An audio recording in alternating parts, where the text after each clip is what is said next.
All right, welcome back, True Seeker. I am joined today by Allie, who has the Net Void channel. I'm sure a lot of you guys are familiar with Net Void.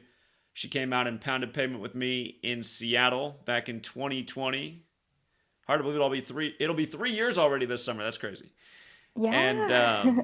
she's done a lot of good work. She's interviewed Derek, Chigozi, a lot of other people doing great contributions in the community, and she's been trying to get excitement for a big gathering this summer. She'd like to meet a lot of people, do interviews, and put together a nice film.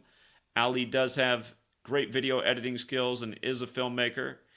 And if you're not familiar with her channel, please give her a sub on YouTube. She's Net Void, and she's pretty much Net Void everywhere you go. On Twitter, she's got the Net Void Twitter page. On Instagram, she's net.void. And she also has a website, netvoid.tv. And up at the top, she has a tab called Celebrity. And she's generous in who she calls a celebrity. But she has interviewed a lot of real celebrities. And she has a lot of cool interviews. So if you want to check out her website, netvoid.tv. And with that said, thanks for being here, Ali. She's got a lot on her mind that she wants to talk about. And I think we'll have a great conversation. And we'll try to inspire some other people along the way. So you got the floor, friend. Thank you so much, Zach. I really appreciate this opportunity. And hi, everyone. My name is Allison. My full name is Allison Bauer. And that's correct. Back in 2020, it was back when Kobe Bryant passed in January of 2020 when I heard of Zachary K. Hubbard's channel and I thought, I have to call in. So I called in, and Zach, you took my call. And you were promoting your book at that time, which was Number Games, right? So you said, on my birthday, I'm going to be in Seattle if anyone wants to join. And I said right away, I have to go meet you. So we set up an appointment to go meet outside right next to, it was in Seattle. No, I don't know my territory around there, but we did go to some of the most famous spots, and we had some Gematria signs. And Zach, you were so wonderful. Yeah, I really appreciate that you were able to be on camera. We got some footage for the documentary. And yeah, 2 years later, I interviewed you on my channel, Net Void. And now it's 2023. And I'm thinking now it's time to go back to the United States because I live in England. And it does, remind that we've had this scamdemic happen over the last few years, and there was just so much turmoil over the airlines, and I was not about to try to set up a flight where they had to do all the policies that were in place. So now that they've rescinded some of those policies, I think now's the perfect time to return to the States. And what better place than LA, Los Angeles, which is the hub of Hollywood, and where a lot of this programming goes on, gets scripted out there. It's going to be around either summer 2023 or fall, and we're still waiting on some details. But now is the perfect time to talk about it. So thank you again, Zach, and everyone in the chat, if you're here. I really appreciate you for the support, and I've gotten to meet a lot of you. Like you said, Derek of Gematrinator, Chigozi Truth, and a lot of other accounts that are either on YouTube, Twitter, or Instagram. So thanks, Zach. And we're here today to talk about the Gematria documentary. And Zach, is it possible for people to call in closer to the end of the show? Absolutely. We will open up the phone line. So don't call in just yet. But again, here, I'll write the number in the chat and I'll say it out loud, 509 560 4982. That will be the number when we start taking calls. And I'll let you know when that time is. And by the Perfect. way, I do have the privilege of access to Allie's channel right now. So the Net Void comments that are showing up if you're watching on her channel, I'm actually writing. So anything I might write, don't hold Allie accountable, but that will be the number for the call-in. So Yeah, great. Thank you. I appreciate that you're streaming on both accounts. You're on right now on GematriaEffectNews as well as NetVoid. So this is going to be really fun. I have some questions for you, Zach. sure. And just for people who are like, well, why are you guys doing it that way? It's the only way that I think we both know right now how to stream on both channels. So it's only a temporary thing. Ali will have complete control back of her own channel as soon as this stream's over. So anyhow. Exactly. So first of all, I just want to touch base on, some housekeeping. How are you? It's been a while since we've seen each other in real life. As I told my story earlier, we met in 2020 and we chatted a few times online, but this is like a huge opportunity to just catch up. Yeah, I mean, things are as well as they can be for the times. I mean, I wish, the world hadn't been locked down and everything we'd gone through since the last time we met, but, within my own life, I cannot complain. So, Sure, okay. Well, it was my 31st birthday recently, and thank you for, happy birthday. no problem. I appreciate you being on my stream. Well, you were commenting, you had watched it on replay because I know that you've been on live stream. There's been a lot of events recently, so I understand you've had a lot to decode. But I was commenting on just the state of the nation in terms of the Gematria verse. And I learned about Gematria in 2019, but it wasn't until I saw your decode, Zach, and I read parts of your book that I thought this is when I like started to actually incorporate Gematria decodes. And after meeting Derek and him teaching me about all the other ciphers that were available, I started practicing a lot more. But to this day, 3 years later, after rigorously decoding Gematria every day, I still cannot decode proficiently or to a very excellent level. I still feel like a beginner, but I think that's a good thing because I'm still noticing a lot of beginner level questions that can help the audiences as well. So that's why I think this Gematria documentary is a perfect opportunity to make sure that's under the lens of a beginner. But we'll get to that in a bit. I still want to catch up on some of the things I said on my birthday stream. Sure. So you had a live stream recently. You do some live streams in your car, right? Tell us about that. Well, I've been doing more lately because I frequently have to drive back to Yakima. I still have my P.O. box there and, just Oh, appointments, okay. and I've had to help out the people who moved in my house with a few things. So when I'm doing these 50-minute drives back and forth, I've decided to stream some of those. Okay. So I love those streams because it gets to know you on a different lens. And some of the things you say are quite interactive. Like we get to see a more humble part of you or a more lifestyle aspect of you. So I've been curious because I do watch a lot of your streams, and there's quite some difference between, the casual car live streams and the ones there you go outdoors and film protests. Those are wonderful, but then when you're at home and streaming from your office space, I'm thinking there's sometimes when you stream in your office space and you tell the audience things like, hey, if you've been learning about gematria and you're not incorporating it into your daily life in terms of being a content creator with gematria, then what are you doing? You're not doing enough for the work. So those are some things that I've heard you say in your office space. But then when you show us the more casual streams, it's like you'll talk about your family members or your friends or your partner. And there's a bit of a double standard because it seems like the people around you in your inner circle don't incorporate gematria into their daily lives and aren't content creators. So how do you answer that disparity?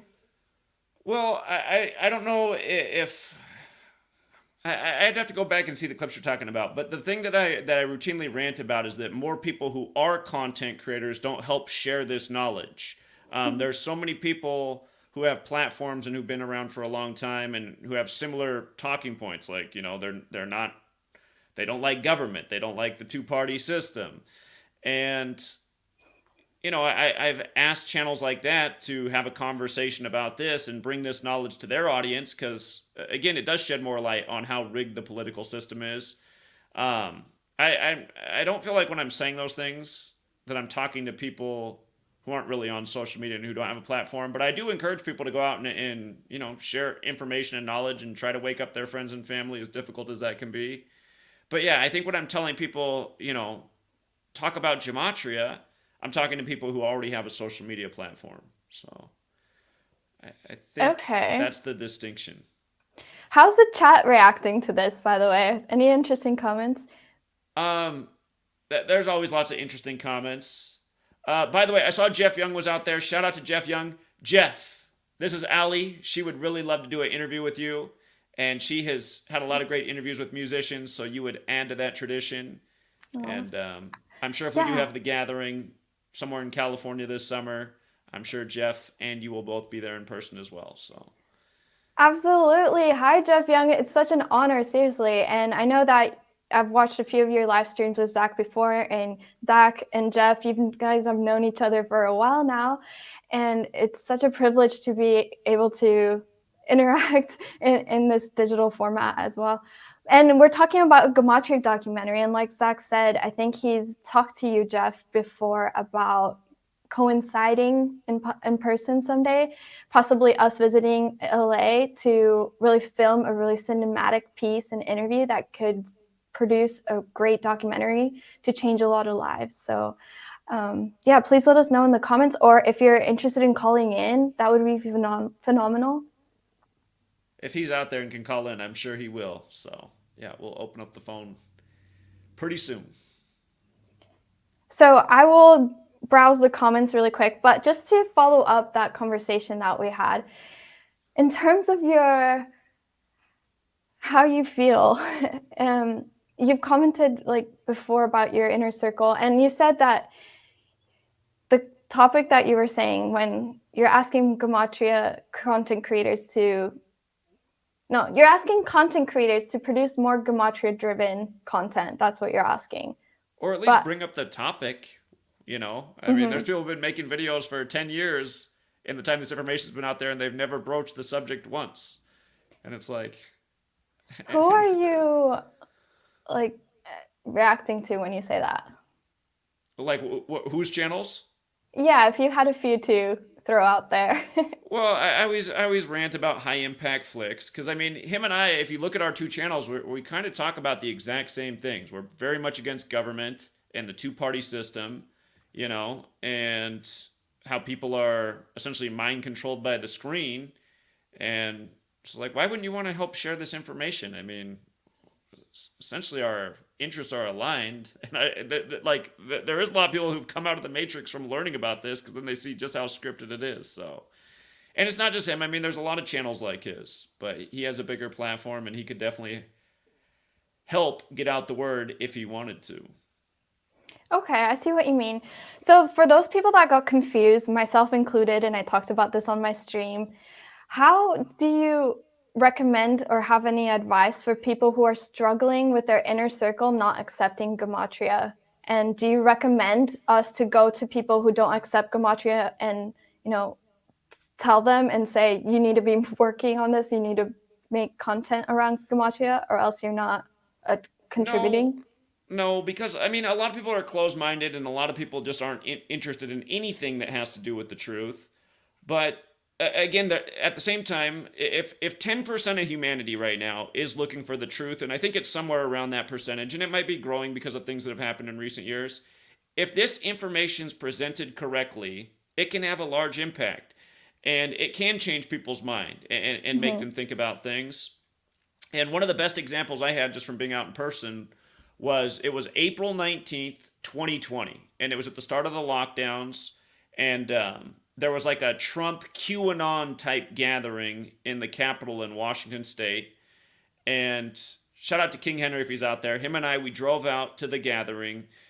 And, you know, my main talking point, I wasn't done with my number games book, but I was working on it at that time. It was still about 5 months from being done. But I was really locked in. Like, the key theme of that book when I started was what I had figured out about 222 with the pandemic. Mm-hmm. And I just gave a presentation right there after the main speakers shut down the mic and there were a lot of people standing around. I started to speak to all the Trump people why they needed to wake up and see that him and the Republicans were also part of these lockdowns. It just wasn't a Democratic liberal thing like the speakers were saying.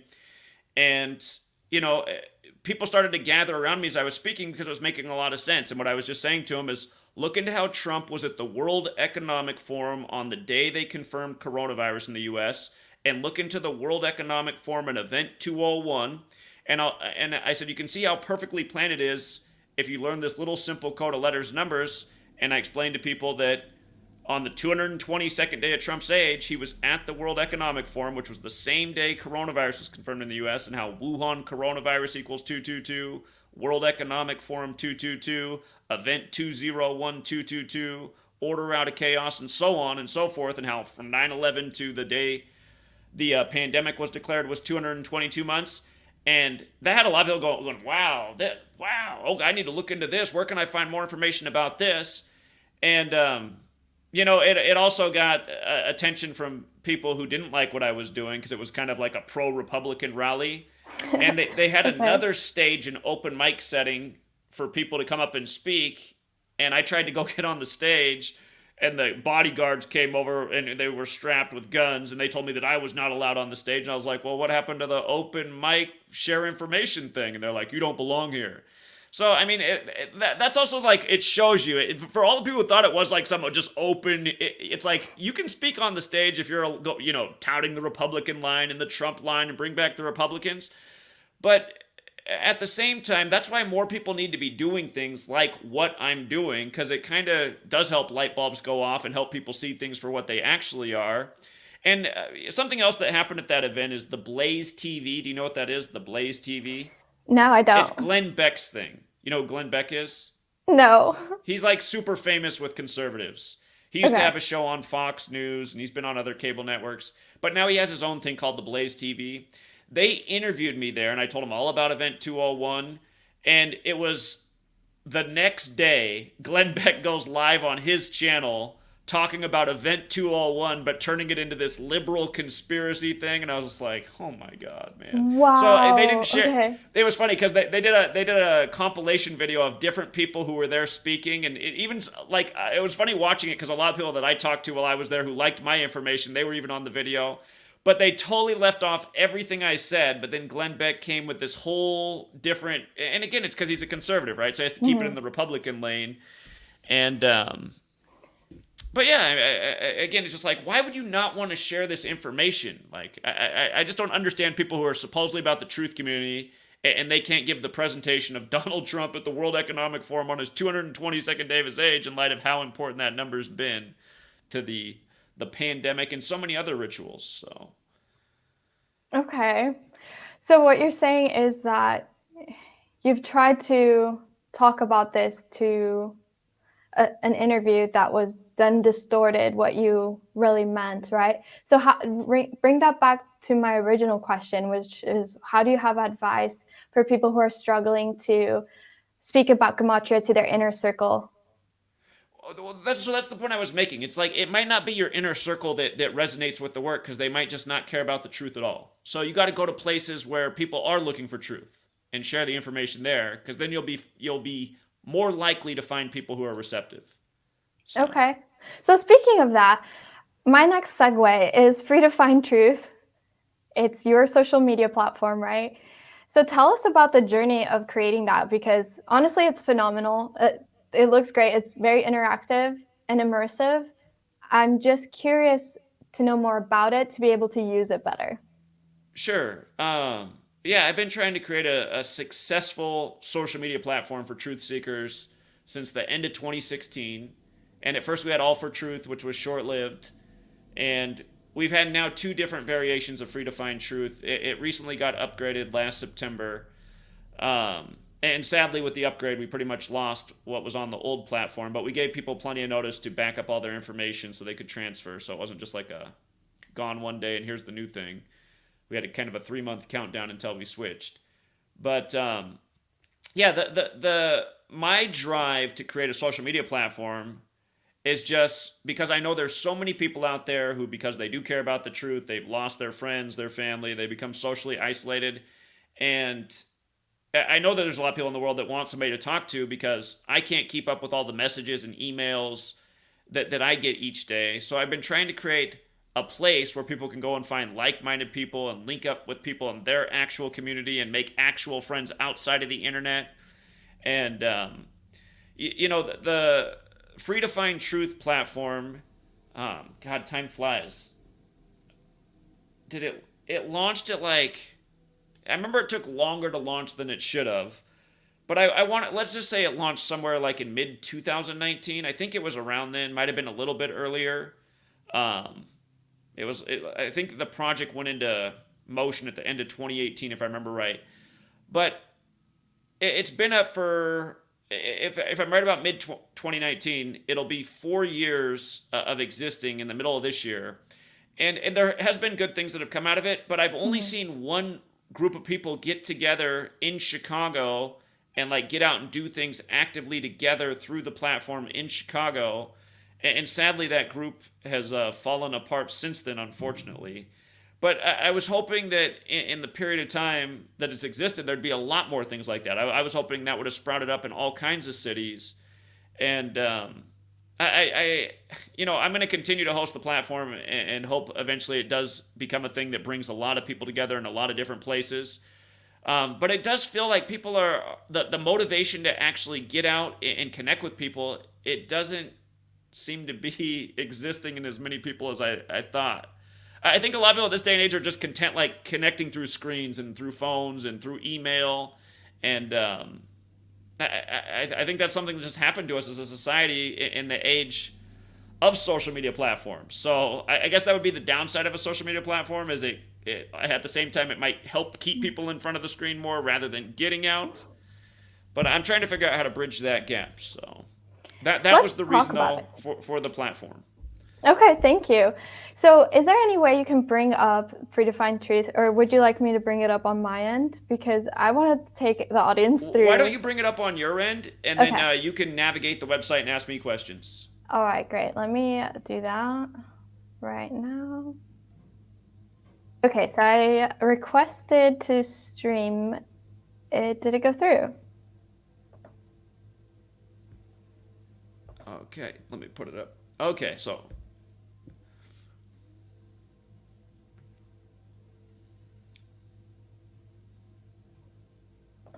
okay, great. Oh, my apologies. I didn't know it was up. We're good. All right. I'm curious what the chat has to say about this. If there's anything that you can pick up for me, Zach, that would be great. But overall, what a wonderful like layout. I love the aesthetic. This pop-out feature was so cool. I was like, why don't more social media network sites have that? And I do see a lot of valuable contributions. Like, for example, you just shared this. So you're the host. That's wonderful. Now, my question is, and I also talked about this in my last live stream, so let's bring it up. Whenever you click on an information tab, it says the moderator is Charmed One, correct? So I see that Charmed One's in the chat right now. Is there any way that she can join the conversation, or is she more comfortable texting? Charmed One is. Let me put the link. Charmed One, if you would like to join the stream, I think that would be great. And I will put the link right now if she'd like to join. So. Okay, great. The link's out there if Charmed One would like to join. Yeah, because she's so kind, and I see her on your streams all the time. Anytime I join your live stream, Zach, on your GematriaEffectNews 25 channel, and I'm there, she'll link my YouTube channel. She'll say, oh, NetVoid's here. And I appreciate that, and I can see that's super valuable. My only concern, and it's what I voiced on my stream, is that, if she's being the moderator of a website like this, it's a huge honor. And for there not to be much transparency about who she really is. I know she says relatively what her age is and what her practice was, or in terms of her career. But she also made it public on my channel that she suffers from PTSD. And, I read this about me. All I see is that my profile pic has one eye covered. It's my favorite picture. I'm not changing it. My banner is a triquetra. It's the symbol from the original TV show Charmed. So I'm just like, I think this is the issue with, you feeling like people aren't trusting each other to meet up in person. It's because there's not been someone very trustworthy to look up to. Does that make sense? Well, sure. I mean, part of the thing about the truth community is like if there's a paranoia scale in people, it's probably a little bit higher in people who are in the truth community because they do see what's wrong with the world and they see how much dishonesty there is, so they don't know who to trust. Mm-hmm. In terms of Charmed One, it would be nice if she wrote more in her profile about who she is. But the reason I've allowed her to be the moderator on the website is again because I do not know Charmed One, but what I do know about her is she's very consistent. She's here for probably 95% of videos. She's always trying to be helpful. Like you said, she links your channel. She links everyone's channel who's in the chat. And it's just hard to find anybody that has that much time to be here and constantly helping out. So just through her actions, And she hasn't done anything to build distrust with me.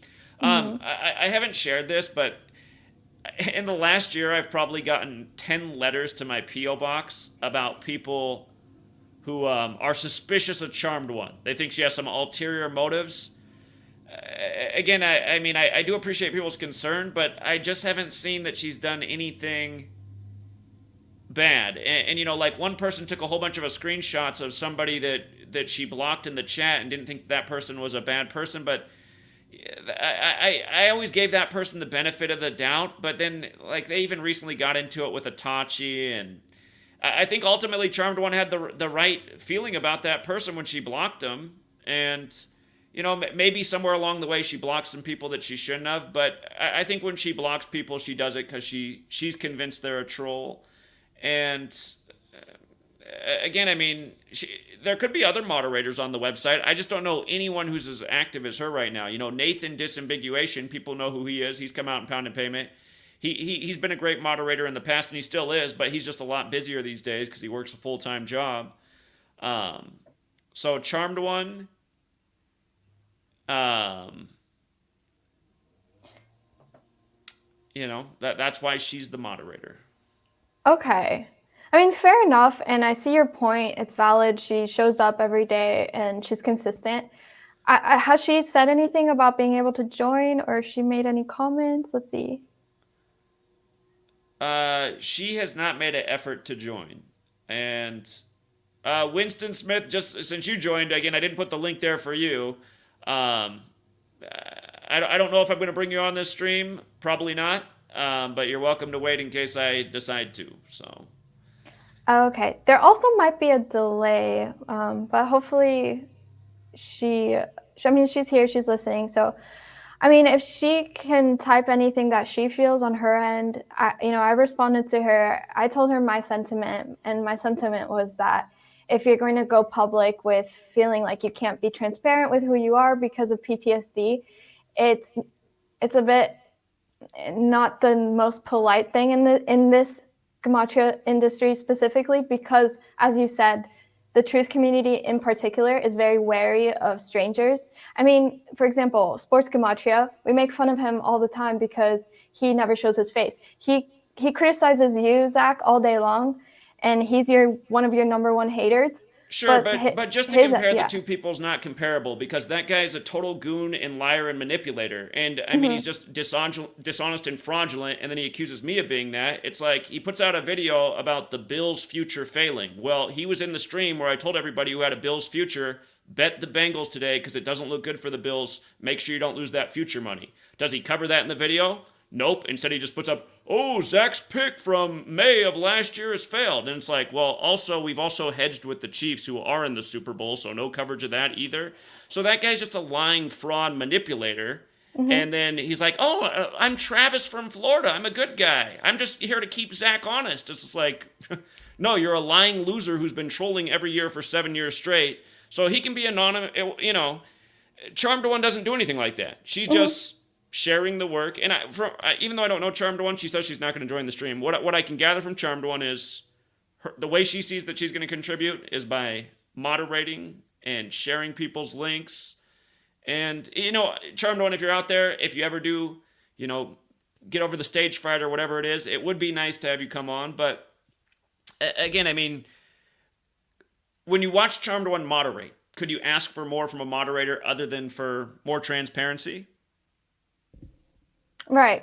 And I brought Sports Gematria up just because of that. I don't follow him. I accuse him of doing wrongdoings. Yeah, he's a total loser. I guarantee you he's watching right now. He has no job. He screen records every video I do. So that's why I think like he's some kind of fed, because either that or he like literally lives in mom's basement because he has no life. He screen records every video and looks for a clip segment so that he can take something out of context or make it bad.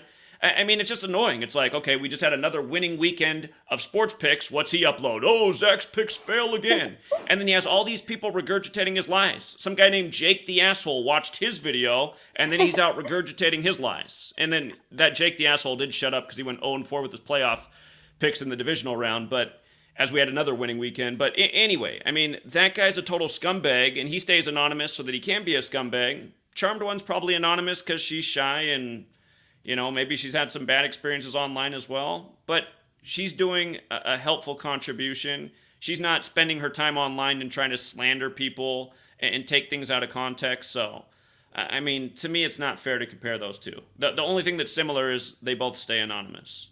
Yeah, that's exactly. So I chose two extreme polarities. One, sports Gematria is a fraud.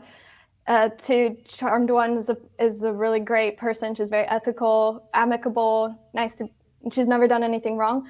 But here's the thing. With back to my point is that for her to my concern is valid, right? My concern is, who are you? Why should I trust you? Why should I go on Free to Find Truth and post if I don't know the main moderator, right? Those are valid concerns. Those are concerns that everyone's going to have when they go on Free to Find Truth. And that's just how it is. So for her to comment back on my concerns and say, well, I can't share who I am because I have PTSD. And I kind of like took that as an offensive thing, because if you're anonymous and you ask me to, you tell me a sob story and then you say, oh, you don't believe in me or you don't understand how horrible my trauma is. I'm like, but you're not showing up. You're not doing me the decency of introducing yourself, shaking my hand. And then at the end of the day, I don't have a terrible issue with it. It's not the worst, but I just feel like I can't trust someone who's anonymous and tells me a sob story for me to feel bad for them. That's energy harvest at the end of the day, in my opinion. And I think that's why a lot of people feel that way. But I just want to hear from your point of view how we can move forward, because I want to trust her. I see the good work she's doing in the community. I really appreciate her linking and supporting all of us. I'm just trying to build that ethical bridge with her. Sure. Well, I think it's good you just putting it out there. And for all people, I was like, this isn't an important conversation. It actually is, because a lot of people have the same concerns. And to me, again, like I said, I wish Charmed One was a little more transparent. Charmed One, if you could update your bio and say a little bit more about yourself other than responding to the critique of your avatar, I think that would be good, since you are the moderator. And, like I said, I don't know what her story is. She's essentially shared that she's not comfortable having an online personality further than what it is. But again, I can't go any further with the conversation, because, like I said, she does a great job as a moderator. She's very consistent. She's almost always here. She's very active. And even though some people don't like it, again, you can't please everybody. And that said, the website, it would be great if it had more than just Charmed One as the moderator. I can have more moderators. It's just that there's not a lot of people that have the time to do what she's been doing for the site. So, okay, fair enough. if you'd like to be a moderator, Ali, you would be a great moderator for the site. But I know that you are busy and you work as well. So, well, thank you. I would love to volunteer, and if that's going to be a friendship that we form, Charmed One, I do want to be friends with you. I hope you're not taking my form of attack. It's just a lot of us in this truth community have had PTSD from anonymous people telling us their stories and then being deviant. And it's just from experience, that's how we become a bit bitter meeting anonymous people from now on. But yeah, thank you, Zach. And anyone else in the chat who's interested, for me, myself, and anyone interested, Zach, what exactly do you expect out of a moderator on Free to Find Truth? just that they're fair. I mean, the thing that bothers me that mods do is they'll block people too quick. It's just, if somebody's trolling, it's obvious that they're trolling. If somebody has a different opinion that might offend you, that's not a reason to get blocked. Mm-hmm. And, like, for example, even though I'm not crazy about Flat Earth, some people will come and they'll be talking about Flat Earth, and I've seen them get blocked before. I mean, if they're just spamming nonstop Flat Earth just to troll, it's different. But, yeah, again, and really the thing that Charmed One's great about is just linking things. And when she sees other people are active, like anytime she sees you're active, like you said, she'll put your link up right away. Somebody else that has a channel comes in the room. Yeah, right, the Matrix comes in. She's linking, yeah, right, the Matrix's channel. Victor comes in. She's got Victor's link. Itachi says something. She's putting up Itachi's link. So she's helping do exactly what needs to be done, helping other people find other people's work. And, yeah, and I mean, she's super helpful to me, too. It's obvious that she keeps up with my posts, and she puts them all in a nice format, and she comments it. So she's been making my life easier too. Instead of me having to do essentially she's like what I used to do for myself. Like she does it for me even faster than I do. So I see that she's genuinely trying to be helpful to the community. And seriously, as a moderator, I mean, Nathan Disambiguation's always been a really awesome moderator. Mhm. But between him and her, nobody's made a greater effort to help promote other people in the community and just actively sharing links and doing good work. So Okay, I'm fair enough. grateful for both of them. All right, we'll extend this conversation later. Let's move over to the bulk of this live stream now that we've gotten the housekeeping out of the way. So we named this. What was the title of this name, Zach, of this stream? Well, I put documentary in there because when I think of you, I think of the filmmaker, and I know you've been wanting. Again, Ali's already done some smaller Gematria documentaries, but she wants a bigger, more professional, more voices, more impactful film, and I think that would be super helpful. Again, it is the age of screen watching. If we could put together a really good film on this knowledge and why people should care about it and take the time to think about it, it could do wonders. So Yeah, great. So let me share the original documentary that we did, and talk a bit about that, and then we'll move on to creating a Breno show for the next one. And maybe everyone in the chat can comment what they think should go into a documentary. So this is like the celebrity tab I have because you and Derek are the most important celebrities in my opinion. So I originally had the topic titled metaphysics, and Gematria was just kind of my first understanding of in metaphysics. Well, Aristotle wrote a book called Metaphysics back in the day, one of the Greek philosophers, and in it he explains how the Pythagoreans, were all about numerology. So that was 2020, and I shared my story earlier, right? That Zach, I had just been introduced to Gematria, right? So I was kind of trying to merge the idea of numerology, philosophy with interviewing you and Derek about Gematria. So it wasn't really a Gematria-focused documentary. However, you two had the most to say. And then in last year, I just updated a few errors that, I had done a revamped version. I called it Contingency. It was just a second copy of it. But basically, let's go to the part where you're featured.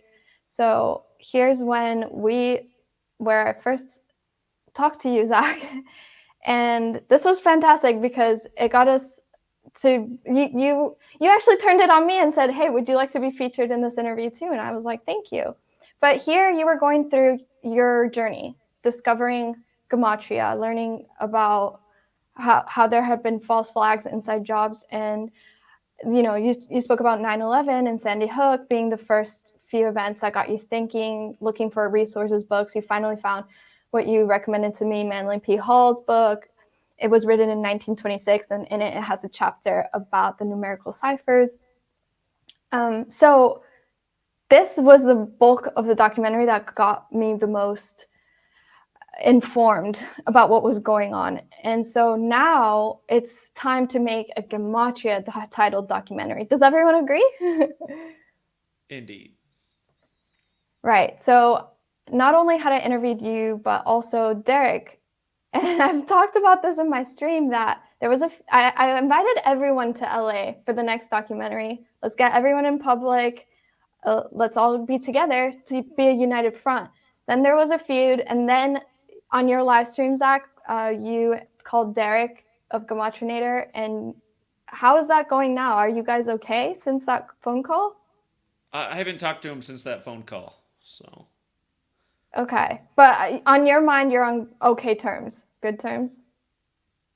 uh I mean, it's like I met Derek in September on the way to New York, and it was a very nice experience. And we got to meet the other truth seekers in the Milwaukee area. Shout out to Green Arrow and everybody else who came out. Green Arrow brought out his whole family, and it was a good experience. And I thought we were rebuilding the bridge, and then again, it seems that a lot of people in the community just get taken by the trolls because, like, when I called Derek, I said, "So is the problem actually what you heard through the grapevine?" And he said, "Yeah, well, sort of." And it's like, "Yeah, well, actually, totally. We both know that because I haven't said anything bad about you." But again, I mean, that's the thing that there's because of what we are doing is important and it is Mm, exposing who's running the show. There's all kinds of trolls nonstop who are active in every stream, here to harass and divide and create friction and tension. And yeah. some people fall for it. And, I mean, Derek fell for it back in 2016, and he fell for it again after I got back from New York. And, I'll always be grateful that Derek made the calculator because it did help the work become a lot more accessible for a lot of people. But Right. I think I understand who Derek is, and I don't think he's ever going to be that cooperative because in his mind he feels that he's the greatest decoder there ever was, and he feels like he's on another level, and I don't know, he's just always going to have this little feud energy about him, and I can just tell he's not going to get over it because if he would have, he wouldn't have done what he did right after I got back from New York. So anyhow. That doesn't Right. mean he shouldn't And come out to mhm. LA if we have a big gathering and we can have a nice day again and make a documentary. But I just know this is Derek's nature, and Derek will do the same thing in the future as well. So, but I can accept it. It's just like I'm not going to dwell about that. If he comes out, we can cooperate in LA, and we can help get the word out just like we did in Milwaukee. So. Yeah, and how do you feel about LA? Like we threw out a bunch of cities at first. We're like, maybe should we go to all of them? But I only have about a week of vacation, so I have to, and it's a 15-hour flight from England to LA. So LA or New York? New York would be a shorter flight for you. Maybe we should do New York. true. I think it's got to be a big city though, because COVID has changed the world. Every city's dead. Yeah. I wanted to do Oklahoma City as an annual thing until I got there, and then realized it's a total ghost town and nobody's outside until 9 p.m. And then all the little kids come out on their scooters. And I'm not joking. Oklahoma City's like, where are the parents at? Is this like Children of the Corn? Just kids on those rental scooters after 9 p.m. But other than that, nobody lives there. And So hold up. That's New York's a great idea, and you were there last year, right? Last summer you were in New York City. I mean, you went through a bunch of cities. yeah, yeah. I've been saying LA because it's easy for me to drive to LA. I mean, I can drive to New York again. I'd do it again. It's just a long drive, but Well, here's the thing. Okay, let's go back to your channel because you've interviewed Jeff Young several times. And the most recent time, I want to say, was this when Jeff Young was about to go on tour, right? uh, yeah, correct. So this was the Kings of Thrash lineup. Okay, so not to dox him, but I'm pretty sure he's made it known that Jeff Young lives in LA, question mark. Yeah, Jeff does live in LA. Okay, so that was my thinking is like and when you're at your interview here, live with Jeff Young, Kings of Thrash tour, Illuminati and more, and can you introduce Jeff Young for anyone who doesn't know him? Yeah, Jeff Young has been helping get out the word about this knowledge since about the end of 2015, definitely early 2016. Um, Jeff Young is the former guitarist for Megadeth. The band has had a few guitarists, but Jeff Young is one of them and easily the most talented out of all of them. But recently, he's reestablished a band, the Kings of Thrash, and they are largely a Megadeth cover band, and they're going on tour starting just days from today, February 16th, and they'll see where it goes from there. Just for the record, Jeff does live in LA right now, but Jeff does tend to move. I mean, in the time that he's been a friend of this work, he's lived in Vegas, he's lived in New York City, he's lived in a number of places, but right now he's in LA. So, will Oh, Jeff still be really? there in August? We'll have to check in with Jeff to see if that is the case. But I imagine if Jeff's not touring and we have that get together, Jeff would definitely be there. Oh, interesting. Okay, that throws a curveball for sure. Honestly, I'm not too concerned where we meet up as long as, everyone has access and is able. And I thought, LA is kind of close up to Washington, where we last met in Seattle, so it's not as far for you. Isn't New York City a far trip for you, Zach? Yeah, it's a long drive. Um, So what makes you think that's a good choice? Well, I mean, I could do it again. It's, the nice thing Really? about driving to New York is you cross a lot of big cities on the way and Hmm. stop like I did last time. So, Okay. Fair enough. That's incredible, honestly. I mean, the thing about New York is the city's busy, right? They're like at all hours of the day. There's people out on the streets. There's people to engage with, and that's what we're trying to do ultimately is engage with the public. Um, Yeah. so, Okay, so when do you think you're going to confirm that? Because if that's a huge trip for you, did you mean to when, play that video? yeah, I wanted to look at, because this is the Kings of Thrash. I think it's muted, just in case. No, it's not muted. It's playing. Oh, really? My bad. um, oh, there's no way to scrub it. But here, Jeff Young, Kings of Thrash, right? This is him on tour right now. This is his website, basically. There we go. That's him, Jeff Young. Indeed. So yeah, I mean, you've interviewed him before. So the reason why we're talking about Jeff Young and prioritizing him so much is because he has been following your work, right, Zach, for a few years now. End of 2015. So I mean, before long it'll be 8 years. Wow, really? 8 years? Yeah, if you go to he has a website. It's on StreamYard. Music Without Boundaries with Jeff Young is the name of the show. Music Without Boundaries, and all of his episodes are archived on there. And every episode I ever did with him, they're still archived on that site. So you could go back and listen to our interviews from way back then. Okay, let me check if this is the right one. Jeff Young's Music That's the Without one. Boundaries. Okay. Yeah. I see what you mean. Yeah. Okay, great. So if you guys have known each other for 8 years, what's prevented you from meeting him in real life? Well, had I gone down for the Kobe Bryant anniversary, we would have met in person. And, you know, I wanted to do that. Not everything was right with the timing.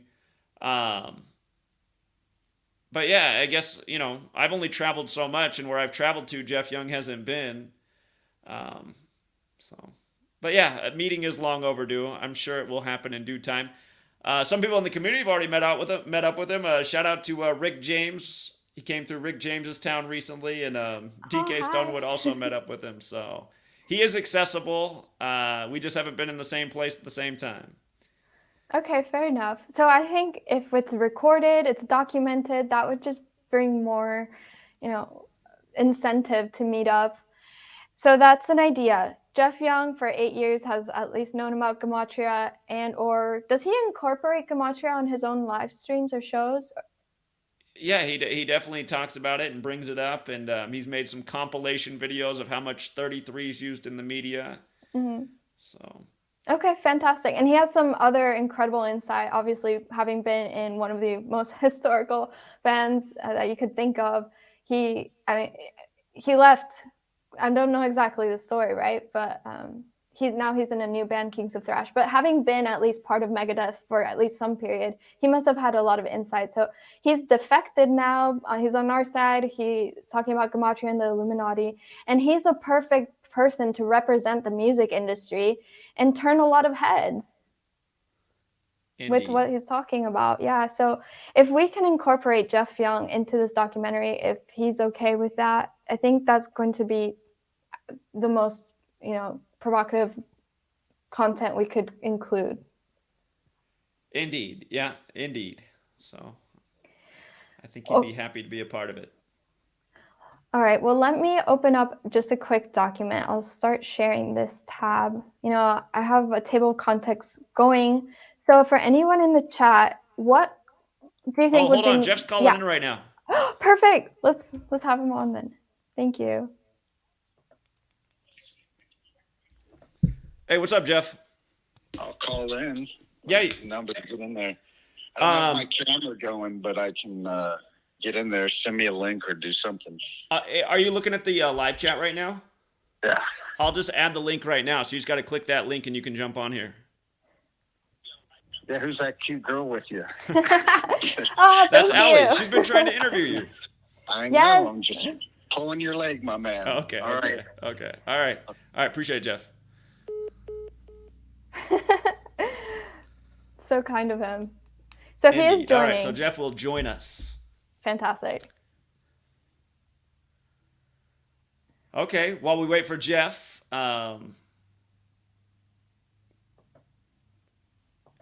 anything else on your mind? Let's see. Okay, let's throw it back to some personal life issues. You know, when I met you, you said you used to be a school teacher, right? And then now you've dedicated your full life to writing books and putting the content out there on your website, your YouTube channel, and social media. You've created your own social media platform, Free to Find Truth, as we spoke about. So, what happened in between being a school teacher to being, the leader of the Gematria scene? Okay, so my last year teaching was the 2000, what was it? The 2012 school year, because it was when Sandy Hook happened, was my last year teaching. And I transitioned from a public school to a private school. So it was my first year working for a private school. And I really liked the public school I worked at in terms of the students and the population, because I felt like I was doing a good job and having a very positive impact on a lot of students' lives, including those outside of my own classroom. And that became the problem because I was coming in before school and after school and offering free tutoring for any child and parent who wanted to come in and participate. And other teachers eventually didn't like that. And I think ultimately is because they felt like maybe I was making them look bad because I was spending so much time and even helping out students that weren't in my own classroom. And the principal told me I was doing too much and maybe just to stay there during, the normal hours like everybody else. And it really annoyed me because I mean that school needed the students of that school needed a lot of attention, and it shouldn't have been something that I was asked to stop doing. And again, I didn't go into teaching to make money. It doesn't pay anything. I went in to help people out with their lives. I ended up transitioning to a private school after that school year. And the private school, I mean, I always enjoy working with students, whether they're, they were poor off in the district I worked before, they were very wealthy at the private school I worked at. But the administration at the private school just put a bad taste in my mouth. It was all about money, and it was all about do this, and we'll do this for you, and then they never followed through with anything. So that was my last year working for anybody. At that same time is when marijuana became legalized in Washington State and Colorado, recreational marijuana, and there was all Yes. kinds of business opportunities. And I had a buddy who was good at growing, and an electrician, and him and I started a business, a medical delivery. For a while, it was a recreational delivery, but then they phased that out. Um, and in the time that I set up my own business, I just found myself having more free time. It was busy, but not as much as when I was a teacher. When I was a teacher, it was like I didn't have time for anything. It was just like keeping up with lesson planning, grading, tutoring. Just it's like I had no free time at all. I had a little bit of free time when I had my own business, and the Sandy Hook thing had really bothered me because I was a teacher, and I just remembered how much fear it created in the parents that day. Again, I was at a private school, and it happened in Connecticut, and I'm in Washington State. And all these parents came in that day early to pick up their children. And then I was watching the news, and they kept reporting that Adam Lanza weighed 112 pounds. And I always knew there was something about numbers and news. So I just began researching, like, what is it about numbers with the media? What's with these number rituals? And again, I found the excerpt online from Manly P. Hall about Gematria. And, it all started right there. So and then it just became my side hobby. I set up a blog. Well, at first I was sharing everything on my Facebook page, but then everyone thought I had gone crazy. So then I just set up my own blog and started sharing the information. And then in the first 5 years I did this, I never raised any money, and I planned on going back to teaching after I put out my first book because it didn't sell. But then I found out I couldn't teach anymore, at least not in the school district I'd moved to, because they didn't like what I'd written in my book. So I was like, oh, perfect. Now I've written a book that nobody's buying, and now I can't get a job because of it.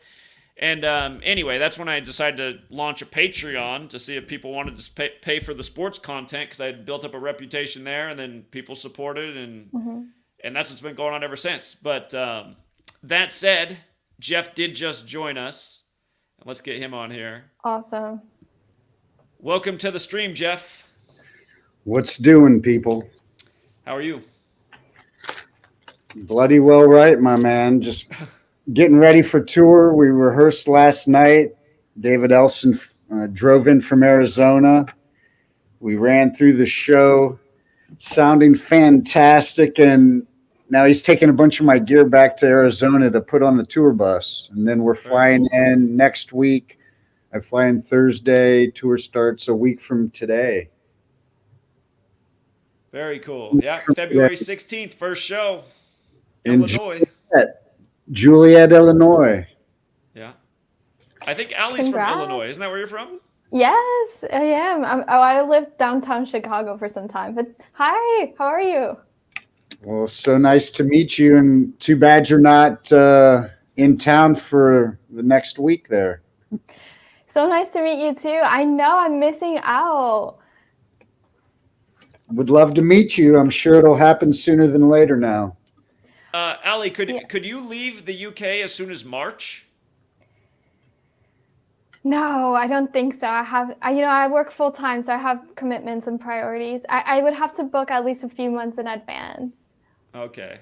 Yeah. I know Jeff's last show on this tour is March 15th in Atlanta, so that's a show I'd like to show up for. I'm trying to make that work. Yeah, that would be awesome. But yeah, Jeff Young, I watched your Kings of Thrash promotional video.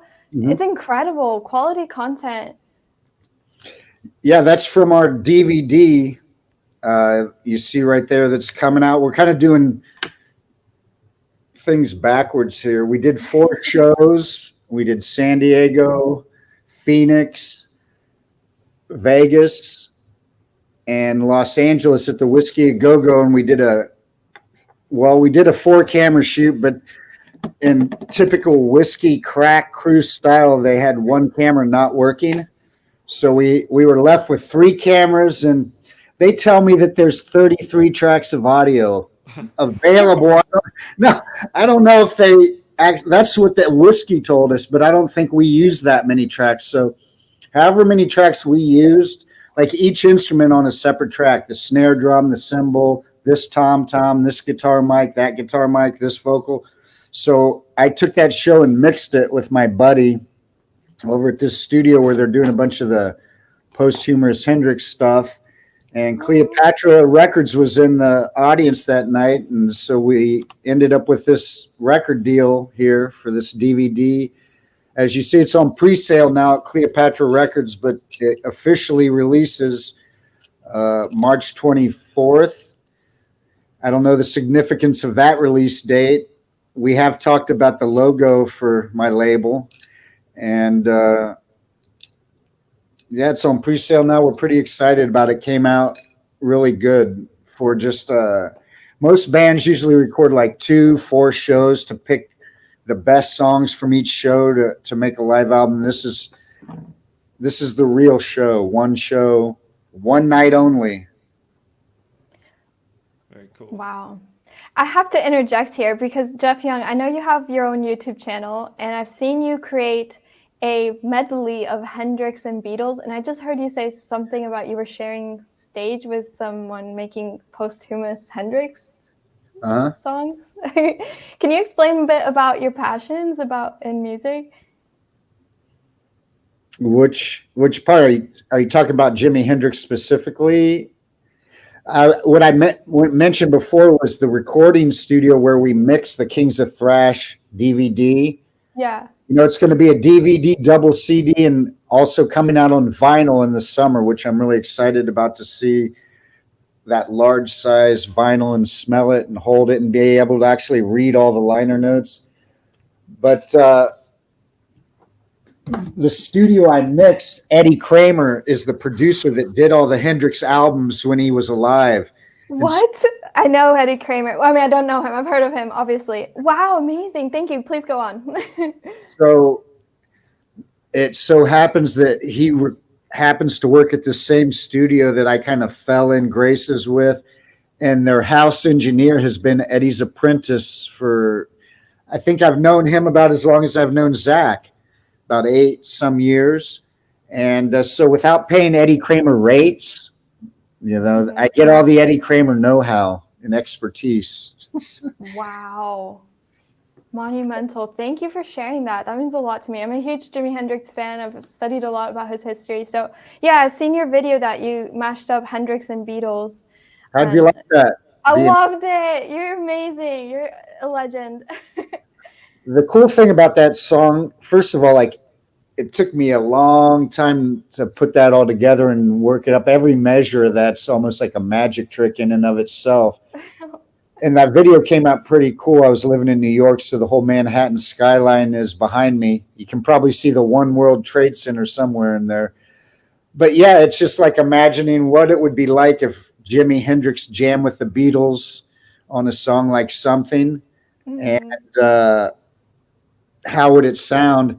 And the funny thing you mentioned, this video, if we want to talk about YouTube censorship and the level and degree of it, let me just give you it from a musician's perspective, because Zach gets it from a truth speaker's perspective.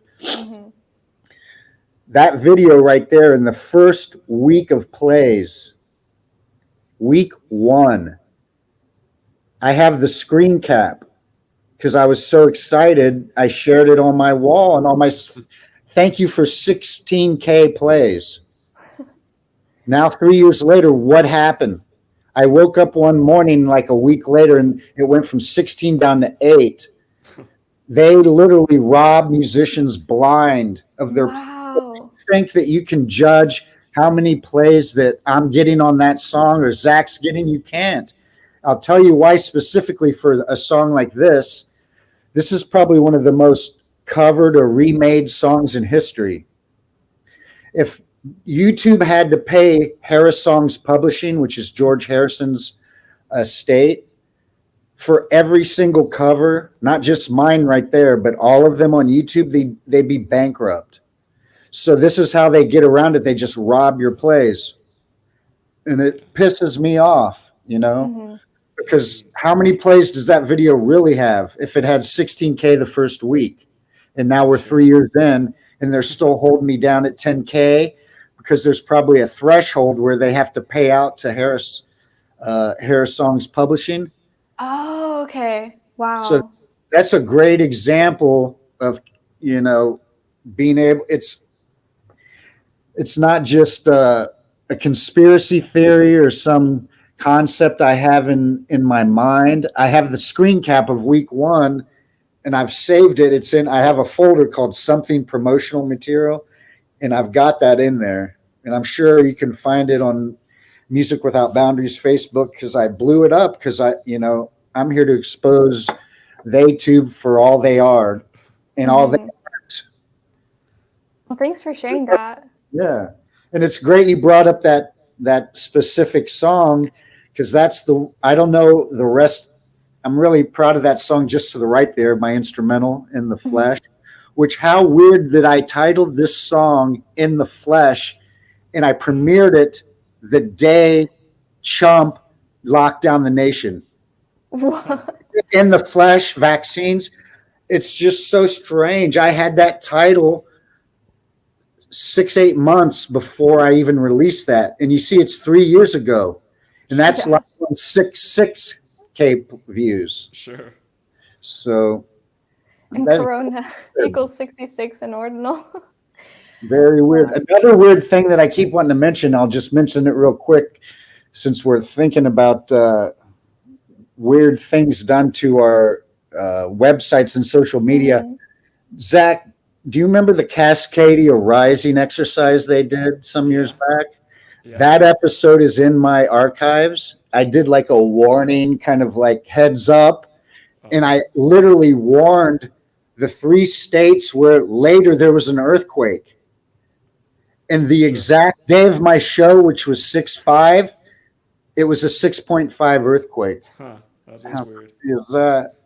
And then I went back and looked, and and I'm warning the 3 states where bordered where the earthquake fault line was. Really Right. kooky. That is interesting. Yeah. Zach, have you been censored recently too? Every Well, I day of mean, his life. yeah, I just think it's impossible to escape the censorship. So He's got to be a pretty marked man by now. You could bring up my. I got to change it back to Music Without Boundaries. I was going to change the name of the show. Mm-hmm. So I have a channel. If you go on YouTube, Zach, that Music Lives Live web Okay. show, because that's where the 33 videos are, and I feel like I need to step up and be accountable to Allie here, because she's asking me what I've done to share gematria in my own life.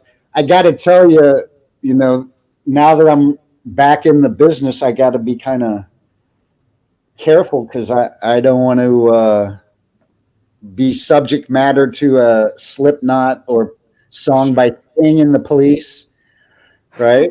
You know what I'm Indeed. saying? So, like, Yeah. actually, when I was auditioning for Rat, I found out the singer was a Freemason because he had like the 32nd degree pen as his profile pic. Like, I got back from LA in the auditions, and I wasn't aware when I played with them, and I probably would not have gone had I known. But I did turn down that gig, and yeah, it's a strange. I did take some of my shows down because I was trying to get a job.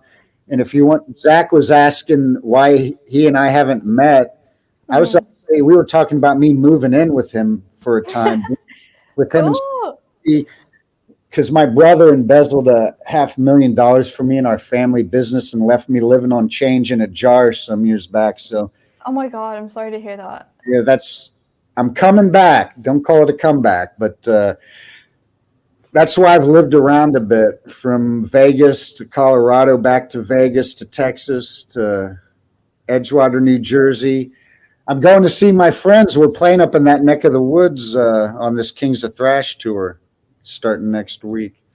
Very cool. But Zach, I would definitely meet up with you, and for sure the lovely lady on the horn with us today, if you guys come to LA. But if you Very scroll cool. Yeah. down that channel right there, Yeah. you see, first of all, you see my profile pic there. This is the Music Without Boundaries radio show. I'll change it back because the branding's too strong. I've been doing this show 11 years. One thing on my Spreaker that you had up before in the archives of the radio show that stands as a testament, and I guess Spreaker is censorship free somehow. The show that Zach came on the week of the 2016 Grammys, when they sacrificed Vanity or wrote her out of the script or whatever happened, and he and I together as a team uncovered a lot of unique stuff about the Prince case that I know for a fact no one else in the world put out there until we did. That show stays there in the archives, even though the initial show on Zach's channel where he said Prince better watch his back. Mm-hmm. Was that on GematriaEffectNews 1? Yeah, it was the original channel. Yeah, Wow. we didn't even have censorship back then when he did that. Just so you got to think, just since I don't know when it started, but since that Prince episode, when he passed on 421, that's how fast the censorship is ramped up. And that was probably one of Zach's biggest breakthrough videos early on, right? On his channel. And then he came on my channel and we recreated basically what he did on his channel. And he said the exact same words on my show, Prince better watch his back. And that's there in the archives. So that's there. But if you'll scroll down this page, you see part 3 right there at the top. Let's start them with part 1. Go down a little more. Go down. Yeah, there you go. So part 1, I collected news headlines. Just like anyone could, I put a folder on my desktop called 33. Mm-hmm. And when I saw a headline anywhere in the world about anything, I dropped it in that folder. Oh, okay. I made 33 in your face part 1. It's got cool music, and without saying a word, like you can mute it right now, but just Just play it as I talk about the other two parts. Yeah. And I think it's in this part where I captured a screen cap of CNN one day. Literally every headline on their website was 33. Oh my gosh. Here, the 33rd parallel, there's the UN thing. I just go through this, however long this video is, right? Yeah. And I just show unmistakably and historically how many times they've overused and comically used, and Yeah. you could say in a comical tragedy, they've overused this number. So part 2, I collected for another year. Here's Disney's coordinates. You see all this, right? Yeah. Look at it. Look at it, people. I collected another year of headlines, and that's part 2. Right there, yeah. Part 3, I only had to collect a couple few months once the scamdemic went down, right? And I had enough. Part 3 is exclusively coronavirus era headlines, where you're seeing places all over. Look at that. That's just something I found on Facebook where they're giving the 33 best sci-fi movies of all time. I was an extra in that movie right there, oddly enough. Look for me going down the slide in the prison scene when they take Leslie Nielsen through the prison yard. Just something I was doing for fun post-Megan. Right there. That's in India. That's from a movie in India. All right. And with the lines down her face and the title there, there's a 33, right? I'm explaining everything without saying a word, and it's just music, behind. The funny thing is a lot of the music I got off iTunes by Googling the word Gematria.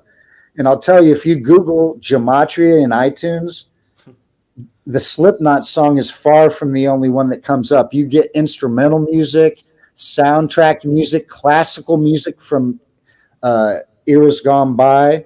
Like right during this part, I think there's a rap song where the guy keeps chanting, "Yo, Scottie Pippen, 33, yo." I don't know who it is, but there. So when Zach would come on the show, I'd play all these 33 songs and other stuff, Murder by Numbers and all the, Prince song 319. And of course, I Would Die for You. Here's another. That's just something in your newsfeed on Facebook. It's not 30. It's not 35. It's 33, people. Always. They never round up or down when it comes to that golden number. Look at that. Phenomenal work, and that's exactly why I wanted to speak to you and interview you. I mean, you're from the music industry, you've seen it all, and now you're on our side, and that's incredible. True that. Happy to be here. Like I said, I'd speak louder, but I can't alienate my entire fan base. I gotta put asses in the seats at gigs. And what I've finally realized on my show is, not to be discouraging, but I'd have to wake up a billion people to make a dent in what's going down if they say there's 7 billion with their inflated number. Look at all these crazy headlines, man. So my thing is I'm happy I'm awake, and I try to wake the folks around me. It's not always successful. Sometimes it's like the scene in the alley in They Live. Yeah. I'm going through that with a few people in my life right now, and they fighting. They won't put the glasses on. But Kings of Thrash just played the Days of the Dead horror convention in Atlanta weekend before last, and one of the vendors was selling horror movie T-shirts, and I picked up a They Live T-shirt. Look at all these guys. And I proudly wore the They Live T-shirt on stage for our performance in Atlanta. Perfect. So, and I'll be wearing it on tour. Perfect shirt. Yeah. That's awesome. So get out here to LA, both of you, and we'll pound some pavement. And do you think you're going to be free? Allie, you're thinking August, right? Yeah, either from August to October, anytime between there is great for me. hard to know with touring. I know we got a final deal from Australia where we're going to Australia, I think in June, which is going to be killer. Although Australia is probably one of the most locked down. Didn't they take their guns already? Yeah. Yeah, Back in the 90s. Yeah, they're so close to China right there. It's basically China now. Look at this. I haven't watched these in a while, and I see the retarded stuff just popping up before my very eyes. Look at that. How she holds the mic so gingerly there. There's James Hetfield from Metallica. Yeah. See, that's the thing. I think there. He's for sure right there, Mason Hansen. And here's Shit Stain. So that's why he has a Grammy and I don't. It's true. Right. Absolutely. I just Grammy realized says that Gematria 33. I remember when I first started this, when I first became aware of this, that year, the first Grammys, once I was aware of the knowledge, they married 33 gay couples at the Grammys. I was like, see, and gay equals 33 too. Like if someone wasn't awake and they were just watching this video right here, how can they reconcile this nonsense in their minds? Just this endless, repetitive. That's why I called it in your face. There's Tom Cruise, right? So just about the Grammys, really quick. Every actor has to wear that number. I guess it's the only number that they have in the wardrobe closets here in Hollywood. There's Al Bundy. So I just realized that Grammys, because I was watching the 65th Grammys and of course 65 in ordinals pandemic, but MK Ultra matches Grammys in ordinal and reverse. And like you said, Zach, it does have 33. Yeah. But I thought that was wild that it, is MK Ultra, that's part of the music industry, right? It's kind of started in the 1960s. Well, it comes from the federal government too, and federal is another 33. How about Tavistock Institute? Didn't they do a lot of the research in MK Ultra? Mm-hmm. Yeah. I'm convinced that George Martin, the Svengali, haven't you used that word a lot and broken that down a little? Wasn't he the Beatles Svengali? If you handler, whatever you want to call him. I think so. He was the guy from Tavistock Institute they put in there to handle those for. Look at that. The WWE belts are 33 when you turn it sideways. Yeah. So the Tavistock industry, they started in England, right? And that's why they pioneered the Beatles to be kind of the front-facing of a group of four that have become this major international band, right? True that. Okay. So since then, it's just deteriorated, right? Excuse me? I was just saying, look at the price of blueberries today. 33 pound.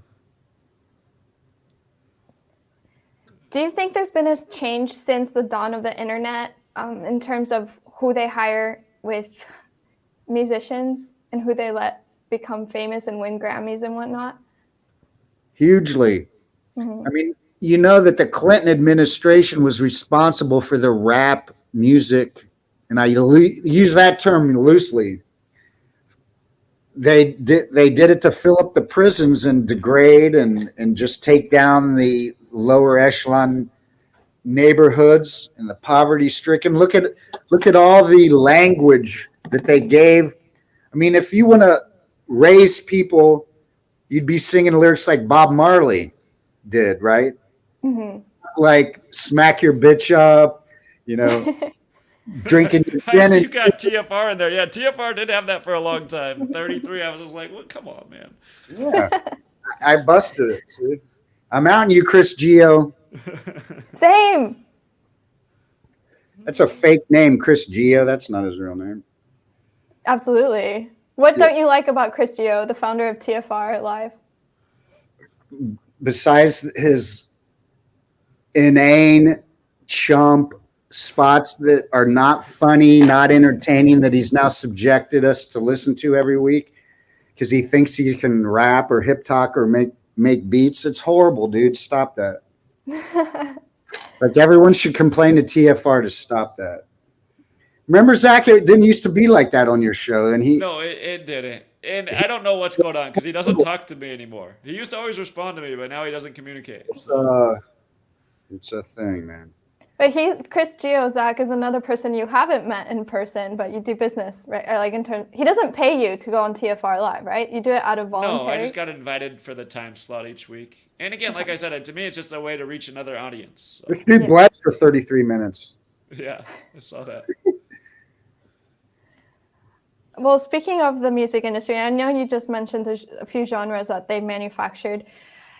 Did you say on your last live stream, Jeff Young, that the industry uses in vitro, is it clones? You brought up Miley Cyrus and Justin Bieber. Yeah, I brought that screenshot. I'd like to see anyone debate that, man. They look identical, like twins. Yeah. I mean, again, if anyone anywhere in the world, any couple can go into any place, and I know my ex couldn't conceive, and somehow she's now got triplets with her new husband, whatever. Look at those two. It's a trip. So you can, even if you were a single person, whoever, you can go in, and it's just like breeding dogs. Have people not watched what they've done with dogs over the years and breeding and how these man-made breeds? You know, like I had a French bulldog. That's a man-made breed. You know, that never existed. That's not organic. That's not natural. It's a combination, and they can easily switch your sexuality in utero now. They can flip. If you're supposed to be a boy, that they can flip it. I mean, that doesn't seem that far-fetched or hard to believe, even for the novice truth seeker. Because I know people who've chosen their children and gone out and done this. So then you think of what Hollywood covets, as what are the features that they want in an actor. Look at the history of Hollywood. It's always been ephemeral. There's always been men playing women in the opera. Mm-hmm. It's just carried over from theater to television, right? So how do you feel comfortable saying this about in vitro celebrities while being pursuing an extended career in the music industry? This is a tweet.